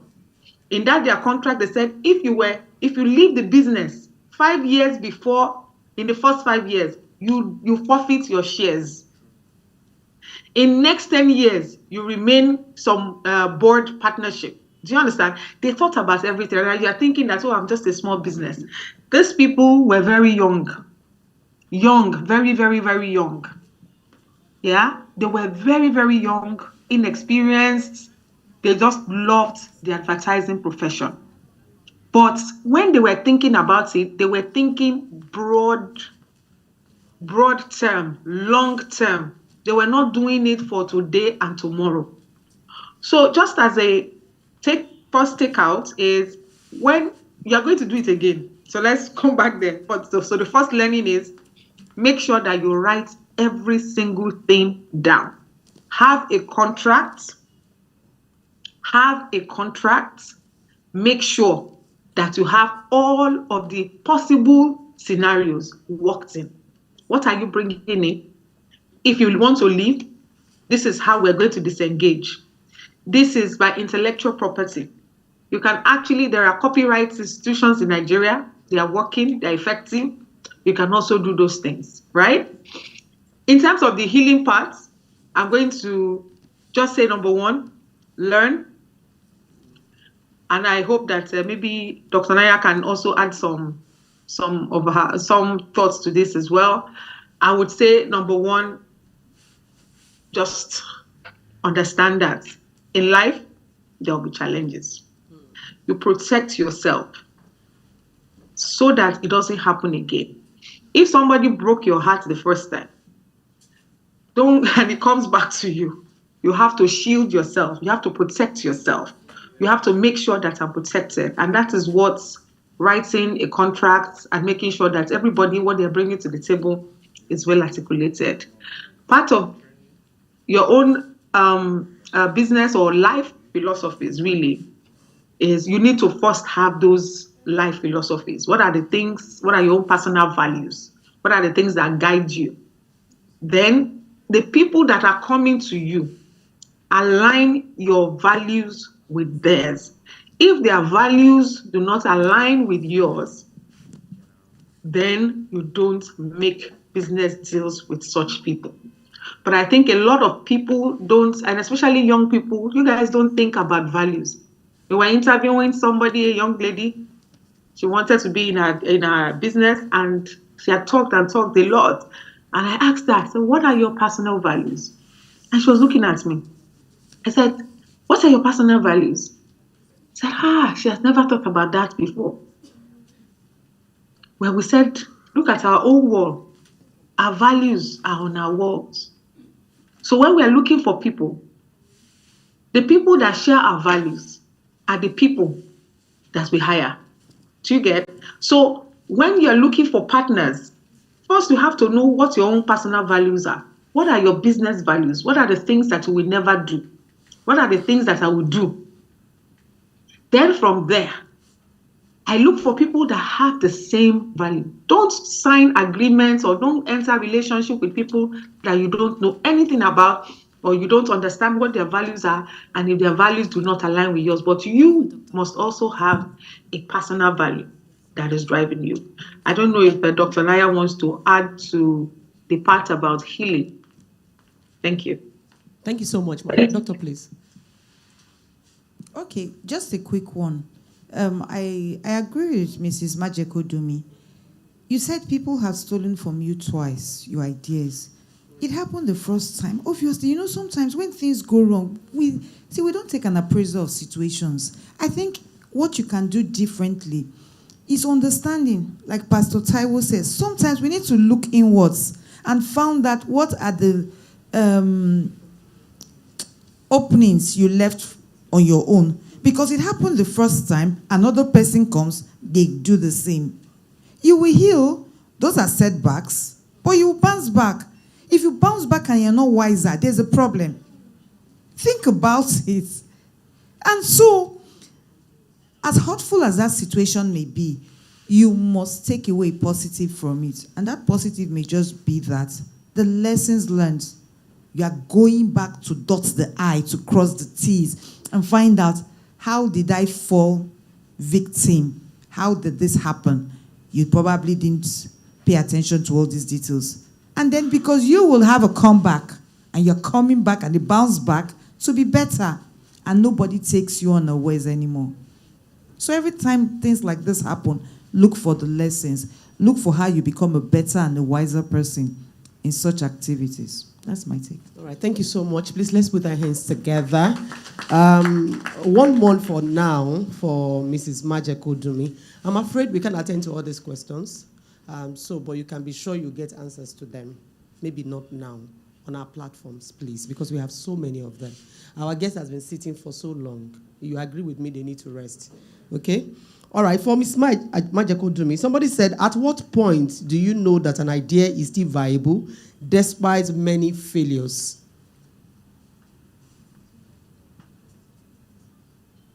Thank you very much, Ma. Thank you. Okay.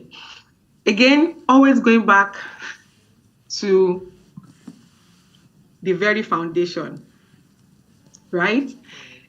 It is important for you to have gone through the entire business plan process. You cannot start a business on a feeling. The feeling starts, right? The ideation process.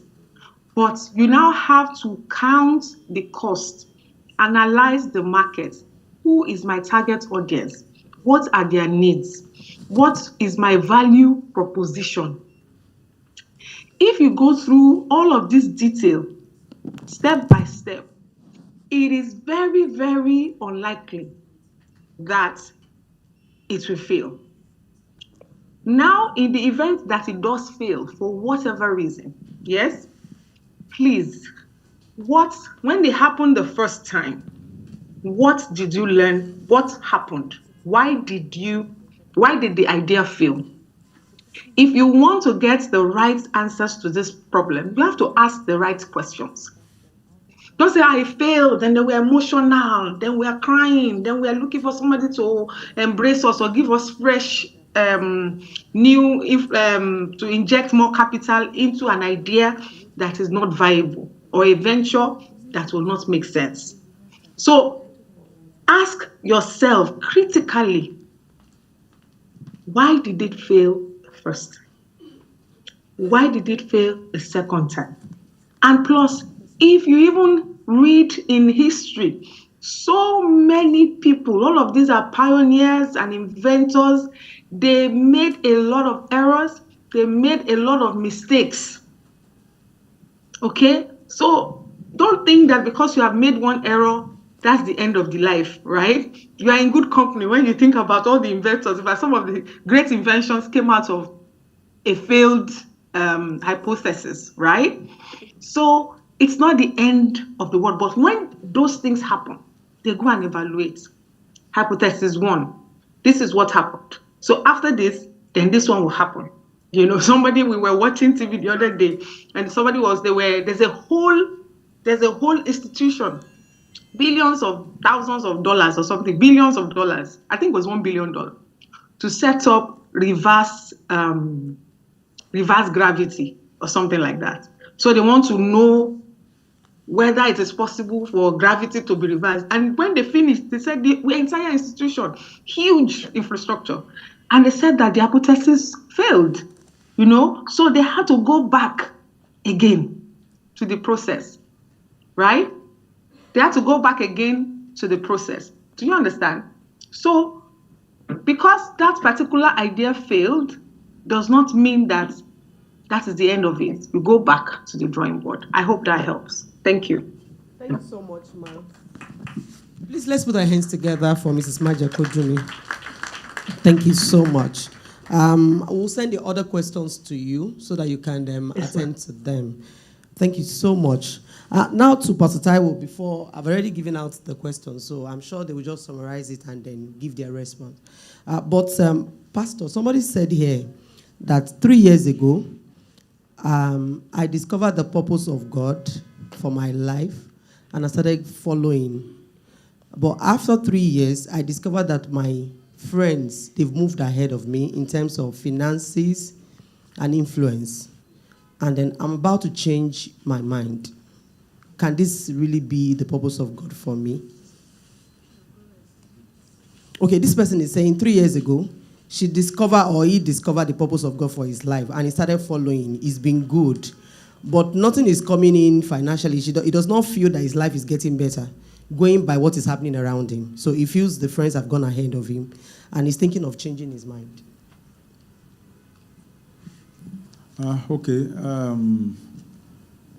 I want to appeal to you not to change your mind. At least don't do it don't do it too quickly. There is a place of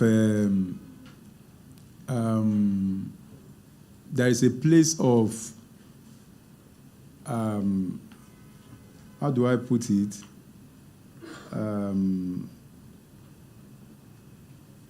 There's a place of fueling whatever you are convinced God wants you to do. If you don't fuel a car, after you have taken it out for a long time, the car will tell you, the car will stop.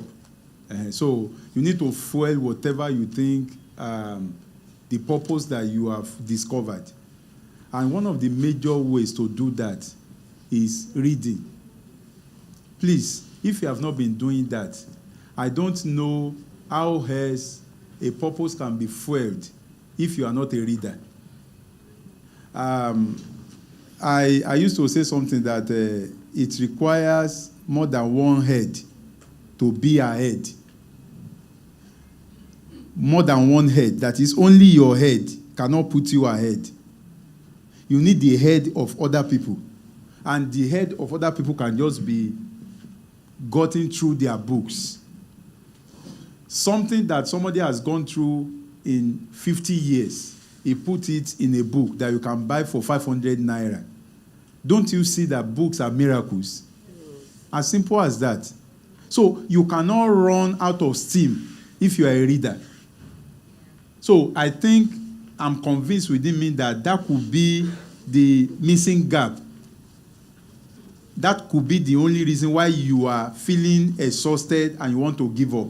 Please fuel your purpose with reading, and you will see that you have more energy to pursue this thing, and you will realize that you are closer to it than the way you perceive. All right, thank you so much. Thank you. Please, let's put our hands together. Okay, I'd like to just take this question before I allow Doctor to attend to the one she has with her. And I would like contribution from Doctor and then from Pastor Shea. Now, this person said, please, ma, how do you help a young man, 14 years old, who seems naturally attracted to same sex, and when asked, feels he can't help himself, but it happens naturally? I think I'll take you first, Doctor.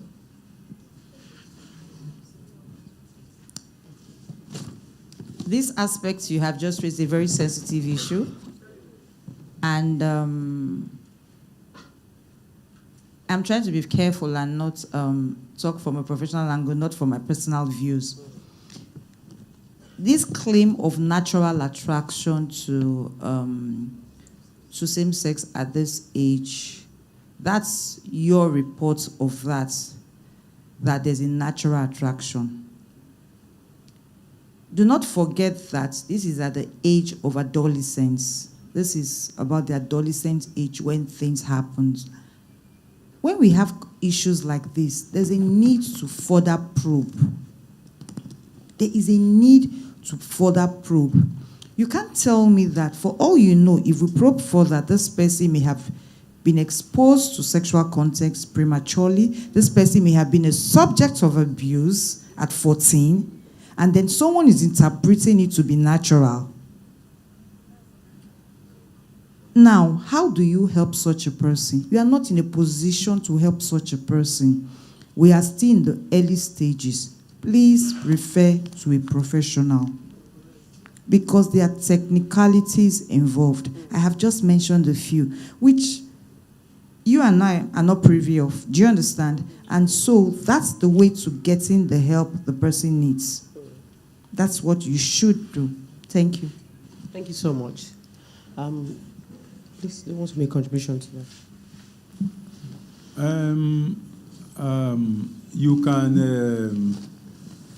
You can claim to. Okay, let me just let me avoid wasting time. Let me go by the experience of a young man that I had an encounter with along this line. And while he was just like 4 years in Benin, precisely. You know, some children are raised in some careless environment where the father will go northward, the mother will go eastward, and they don't know what is happening to their children. So that was the case with him. Somebody in the neighborhood just told him, follow me. And he just followed the person. They went to the riverside. I don't know the implication of river in that issue. But whether they went to river or inside the bush or wherever, the person undressed and asked him to begin to fondle his private part. So he did it until he felt a liquid substance in his hand. And the person breathed a sigh of relief and said, you have done well. And all those things. So, and the person kept on luring him into that over and over. He grew up he just discovered that he has affection only for somebody of the same sex, and it was a battle all his life. There is something like a scar this side of his head because he did such with a young boy who he thought was too young to confess to anybody. But the boy, as small as the boy, he was already 20-something by the time he did it to this boy in their neighborhood. But the boy was smart enough to tell his elder brother. And the elder brother just, I don't know, gun was quite common around Port Harcourt. It happened in Port Harcourt. So the boy was just following. He shot him. And in fact, I know God loved him beyond whatever because the sky is here, but the bullet did not penetrate. What I'm talking about is I took him through a process. I was not a professional in that area and whatever, but something just told me that I should give him a sheet of paper, A4. And I said, if you have done it to any other person apart from this boy, begin to write the name of anybody you have done it with. Under like 5 minutes, front and back of the A4 paper got filled up. Yeah. I said, you want to write more?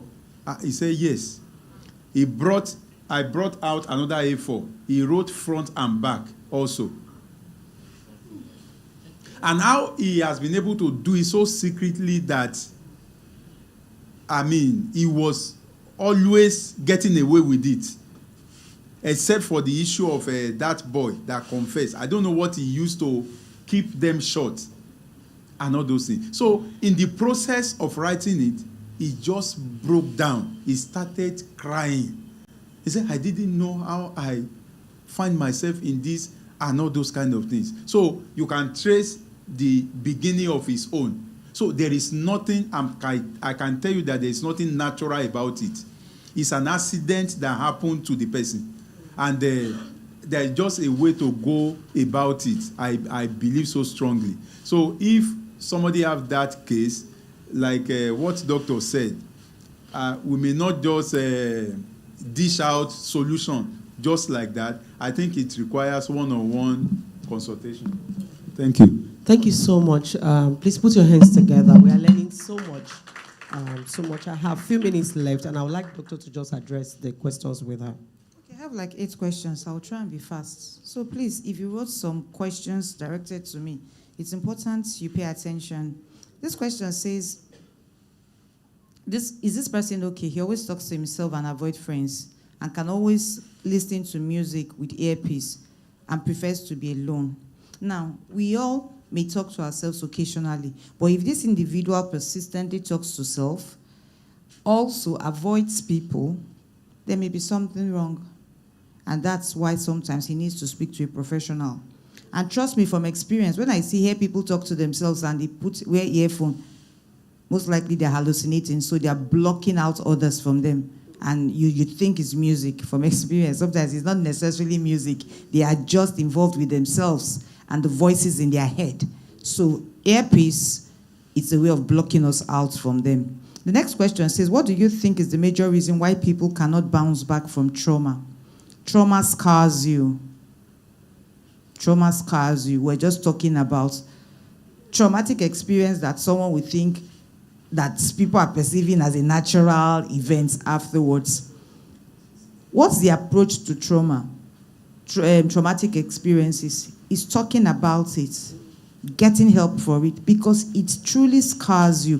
From experience, we know that even if something happened 10 years, 5 years ago, you swept it under the carpet. I have seen cases where people were traumatized as children. For some reasons, the brain represses it. After a while, it revisits them. And then they become adults and they are reliving the experiences. And they are wondering, why has it been dormant all this while? Because it was really never addressed. It was really never addressed.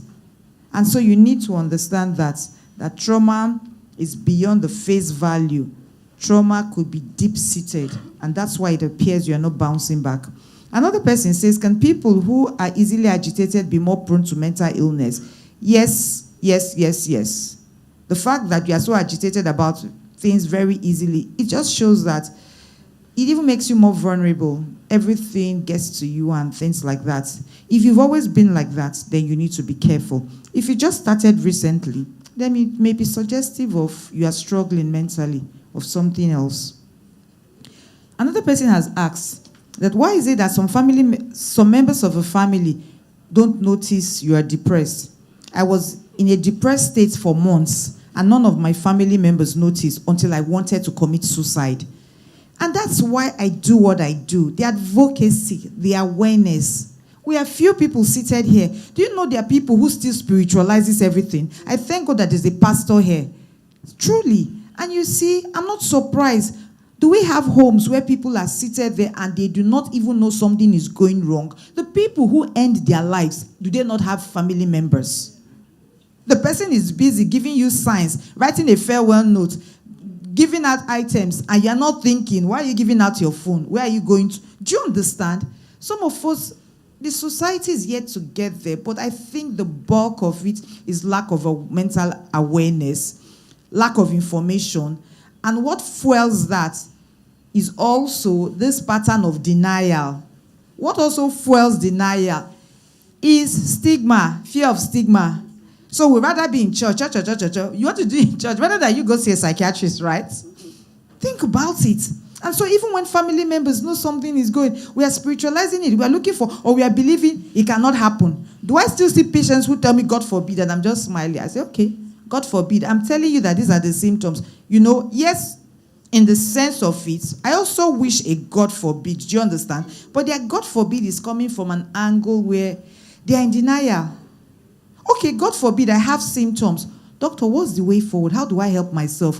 As against blocking your mind and not even considering what are the treatment options.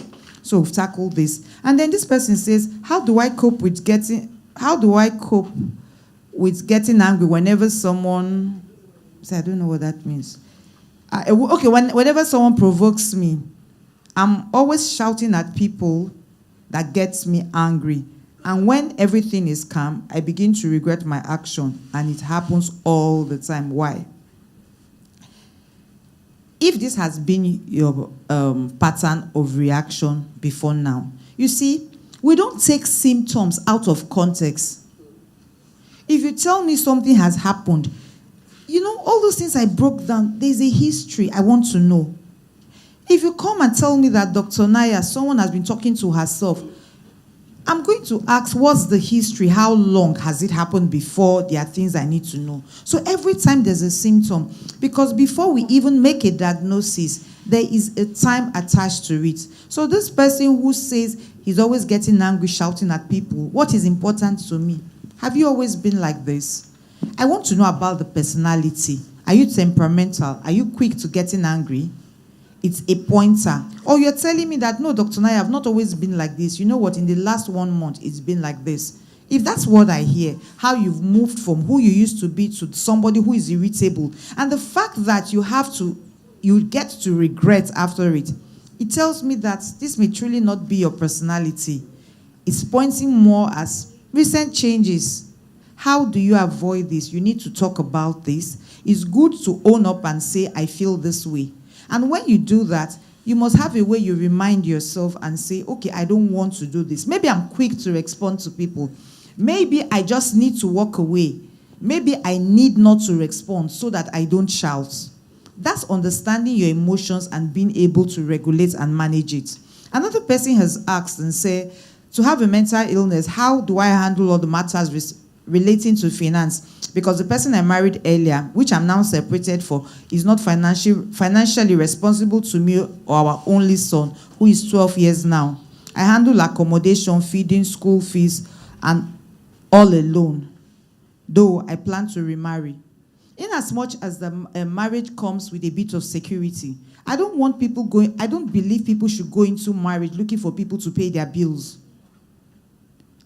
You are going into marriage. Unfortunately, you were with someone who had no responsibility whatsoever. Part of what Pastor Taiwo was saying, We need to understand these things. And so if you have not learned from the mistake, you knew the telltale signs were there. Think about it.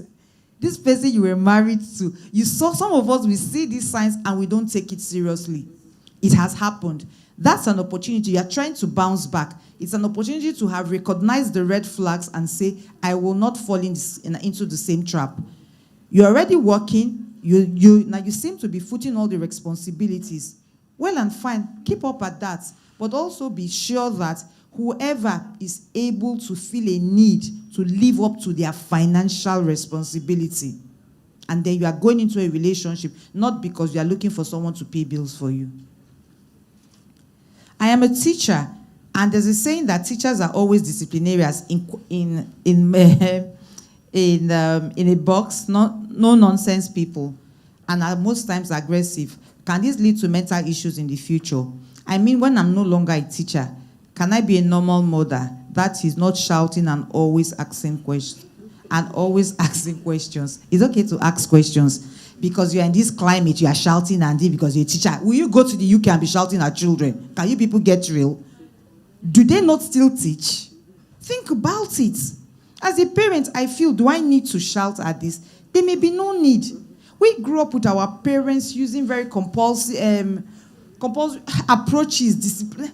But now, I think we have moved past that phase. Can we get children to do what is needful without having to raise our voices? Yes.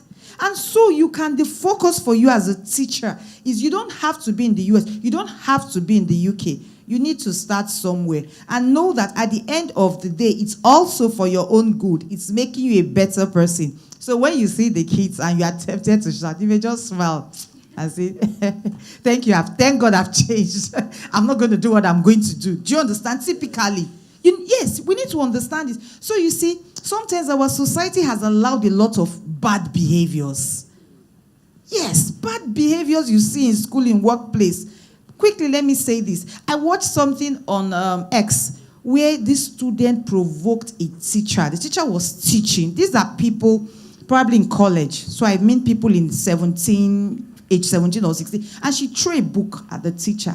And I watched this video to the end. This teacher was calm. This was in the US. I can't remember the state.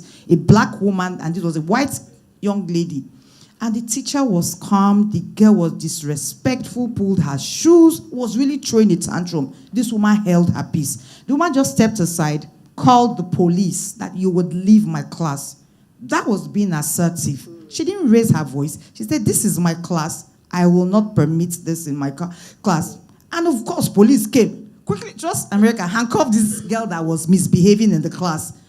And the classmates were like, you were disrespectful, and they kicked her out of the class. And I just wondered to myself, how many of our teachers can be this disciplined and say, this girl really pushed this woman? If you watch that video, it was bad. But this woman maintained her cool until police came. For police to handcuff a student in a class and kicked her out, I was like, and the woman said, not only would you leave my class, you would leave that school. And I just feel that maybe some of these things, unlike what we are used to, are part of this world, and we think that's the approach. We can, you see, when it comes to behaviors and things, you need to unlearn, learn, and relearn things. And anyone can actually do that. And then the final question says, perceiving and tasting blood in my mouth and nose could be a sign of what? I have gone through different tests, and I haven't gotten the solution to it. I have these symptoms sometimes when I'm stressed, and most of the time it happens suddenly. What does blood taste like? I don't know. Iron. Sorry? Iron. What does iron taste like? For somebody to say taste blood, because that was what was going on at the back of my mind. You see, are there conditions where people have unusual taste perceptions and that? Yes. If you feel you are testing blood, the next thing is you want to check, is there a sore? Is there something happening? We should have done that first, even before you get to see a doctor. But if you say the doctors have done every test possible and they have knocked out this, then there are deeper issues. And let me tell you why. When we talk about mental health, there's something about perception. Think about your perception systems, hearing, listening, feeling, taste, smell. Yes, there are like 6 of them. Yeah, 5. Yes, 5 senses. You know, when people have some challenges, they could be abnormal perceptions. So it's not unusual. Somebody can come in and say, I'm smelling gas, and everybody's calm. How come you're the only one smelling gas? Why is everybody not running? I'm smelling. You understand? So that may just mean it's peculiar to you alone, may be a signal that something is going on in the brain. I think I've done justice to my Thank you questions. so Thank much. Put your hands together. I'd like to plead with us because we have 2 more items on the agenda for us to wrap up. I'm going to be pleading with our guests to please stay a bit after we have closed to attend to some of us personally. Please, do I have you? I'm pleading, ma. I'm pleading, sir. Okay, so that we can just stop the questions. And when we started talking about the publicity for this program, we announced that something new is on board. I'm sure you saw that. Something very, very new and unique that is going to help us in our businesses. So I'd like to invite Mrs. Bukola Majekodumi to talk about Business Clinic. Are you there, ma? Over to you. Yes, good afternoon. It's been a really, really wonderful day. So many nuggets, so many highlights. And I am very, very grateful to God for the opportunity and to the team at Rose of Sharon for this wonderful initiative. A few weeks ago, we had the opportunity of hosting the team at Rose of Sharon at our offices,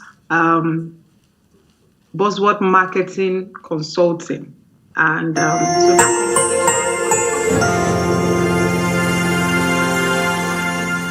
the conversation, entrepreneurship. Yes, ma'am. Do you want the video to come up now before Yes, you I'm continue? Yes, I will let you know when to play. I just Okay. wanted to give All the right. background. Yeah. Okay, so it was pretty much the burden of the foundation to see how they can bridge some of the gaps, some of the challenges, understanding how businesses, especially small businesses, have been impacted in the last few months. And so it was born out of a deep, deep concern for young entrepreneurs and how they can be the solution for the problems that they are currently facing. And so during the brainstorming session, there was a new baby pretty much born, conceived, and we're about to unveil that particular project. So I will hand over to the comms team to play the video. Thank you. Thank you, ma'am.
All right, you want to clap? Yeah, please do. Right, you want to clap? All right, Mrs. Majekodumi. Yes, thank you very much. So it's out is the business clinic powered by the Rose of Sharon and Bosworth Marketing Consulting. So what are the objectives, of this particular project? It is to provide tested approaches to address specific business challenges of youth entrepreneurs. I know that a lot of people attend a lot of trainings, a lot of sessions, and there's always like the gap between when they hear what they've heard, applying these particular tips or the trainings that they've heard to their business. There's always a gap. So most people hear, but they really do not do some of the things that they have been taught. So this particular initiative is to help address some of those problems. It is a business clinic.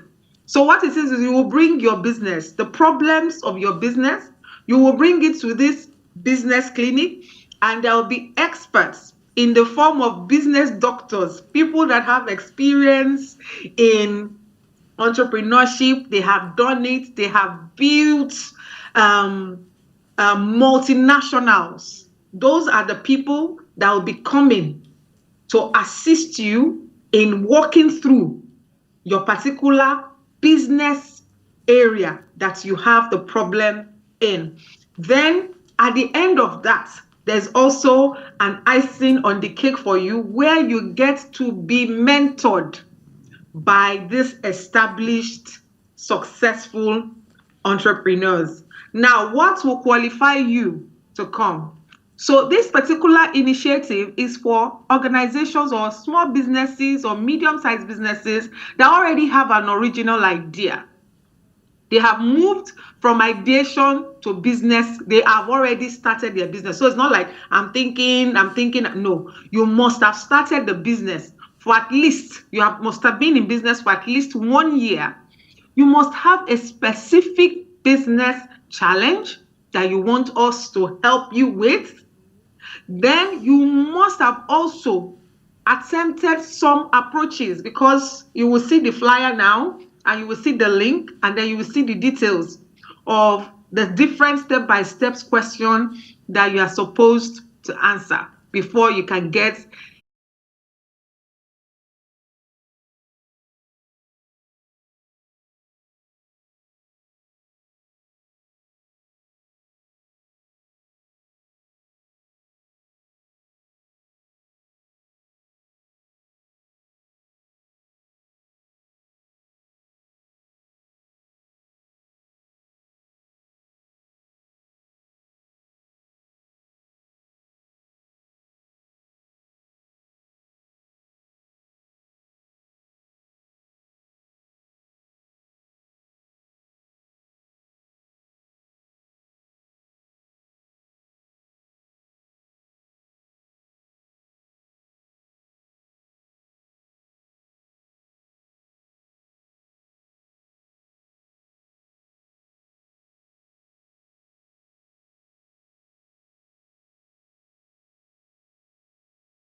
mentors. So please do not miss it. And we are super excited. This is one of the African philosophies that we are already doing. We are collaborating to solve a community challenge. Thank you so much. We look forward to welcoming you at the business clinic. Thank you very much, ma. Thank you so much, Ma. Thank you. I'm sure you want to clap again. This is just the way to the top. Okay, so it's a complete package for us. You get the doctor here, then you get the doctor in the other place, right? So now you are a perfect person going to happen. Put your hands together once again. And then we thank God I'm part of Rose of Sharon Foundation. I'm proud to be part of the foundation because this is a whole package for us. And we're looking forward to see you up there. We're looking forward to see you sit here and teach other people and mentor other people to come up. This is a wrap for us. It's been a good time. It's been a good time. So please clap for yourself once again. You've been seated here. Thank you so much for coming around to get this good nugget for yourself. I'd like to thank Doctor. How do I even thank you now? I don't even know. I feel like calling my whole team to come here and come and thank you. This is the second time, you'll be responding to us positively. We had you in April, and I tell you, it's not common. It's not easy to have Dr. Naya sit here with us for this number of hours. Please put your hands together for Doctor. Okay, thank you so much, Doctor. God bless you. Thank you so much. I'm so happy. I'm your sister now. Thank you so much. God bless you. Thank you so much. Pastor Taiwo, it's his first time at the foundation to be part of our program. And we're so grateful to God that you make yourself available. Please put your hands together for Pastor. Thank you so much. And then I believe when we call you again, you'll be here. Thank you so much, Mrs. Majeko Dumi. We are so grateful. Your schedule is so tight, but yet being in UK, you still make this time available for us. Please put your hands together. Thank you so much. God bless you. We are so, so grateful. Thank you so much. I'd like to invite the country manager. Yes, the country manager first, and then while he comes in prepare for their presentation. I'm trying to thank the country manager for leading us this far. Please put your hands together for the country manager, Dr. Ndudubewe. Thank you so much, Ma. Thank you. And please put your hands together for my team. They are at the back, downstairs, everywhere in the building. Thank you so much to the comms team, the IT, the camera, the video. God bless you, really good in Jesus' name. The comms team, please, are you ready for your presentation? I'll just leave here for you. Thank you. Please come on.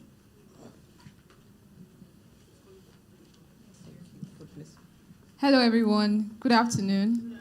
My name is Adedoyin. I work in the comms department. So in order for us to serve you better, create programs that you will enjoy, you would love, and will be very impactful for you, for your future, for now, and also for your future, we have a survey we want you to interact with, we want you to join. If you can check the screen now, there's a scan code there. Please turn on your phone, the camera of your phone, and then scan this survey. It's very short, very simple, very easy. We want to know how well we served you so far, how impactful has our programs been so far, how has it helped to improve your life, your finances, your career, every aspect of your life, and what would you like us to do better? What would you like us to do more in terms of basically everything? So please scan the code, and yes, we look forward to receiving your feedback. You can also follow us on social media. We are on Instagram, Facebook, LinkedIn, and also on Twitter at the Rose of Sharon Foundation. We're also on YouTube at the Rose of Sharon Foundation Official. Try to follow us also on social media. We will be displaying all of our social media accounts shortly. Please follow us on social media so that you can get updated about all the things we are doing, all the amazing, fun things we are doing on the Rose of Sharon Foundation. We also have a referral challenge, which is ongoing. YEP referral challenge. How many of you know about the YEP referral challenge? Yes, we're giving out training in tech for free, a 6 weeks intensive training in tech. All you need to do is just to refer your family, your friends. We're going to pick certain people, and you get to learn cloud, software engineering, group marketing, any training in tech, any at all.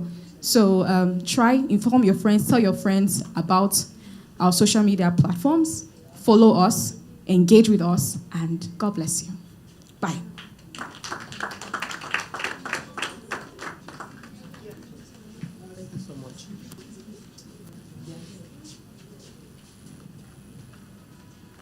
All right, thank you so much. Thank you very much. So it's time for photographs. I'd like to invite. All right, thank you so much. I need a volunteer to pray for us. Closing prayer. Preferably a Muslim. We can't? Seriously? All right, so let's have just anyone can. Please, let's be on our feet. It's a wrap already, so we're leaving. Yes, I'm waiting for the volunteer. Would you? Yeah. We have. Are they willing to pray? Okay, great. Let me bring. Don't worry, I'll bring the mic to you. Who is doing that? Who?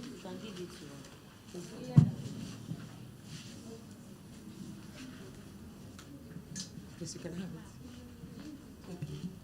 Father, we thank you. We bless your holy name. We thank you for these impactful hours, not just physically, but also inwardly. We thank you for your words. We thank you for having used our guests this day.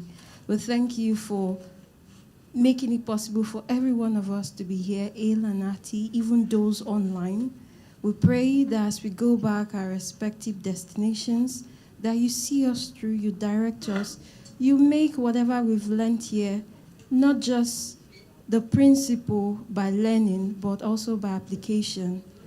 We also pray for our mother, who is the host, that you, Lord, will continue to bring around her people that will bring even greater ideas. You, Lord, we use us who are beneficiaries, that on the long run will have every cause to give you thanks and praises.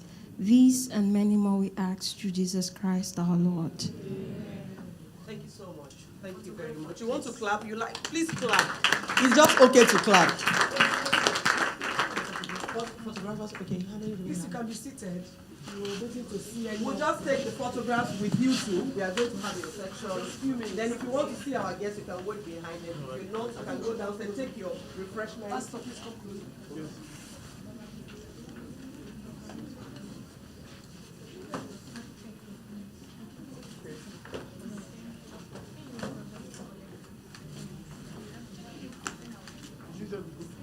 No, it's not all. Please, I'd like somebody to represent. Let's have two. Are you? Okay.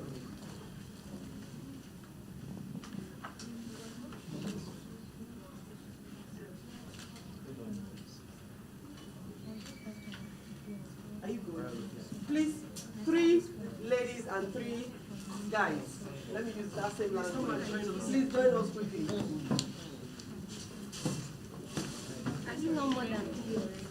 The guys don't want to come. We have outnumbered It's okay, them, it's right? okay, please. The ladies have outnumbered the guys. They are getting now.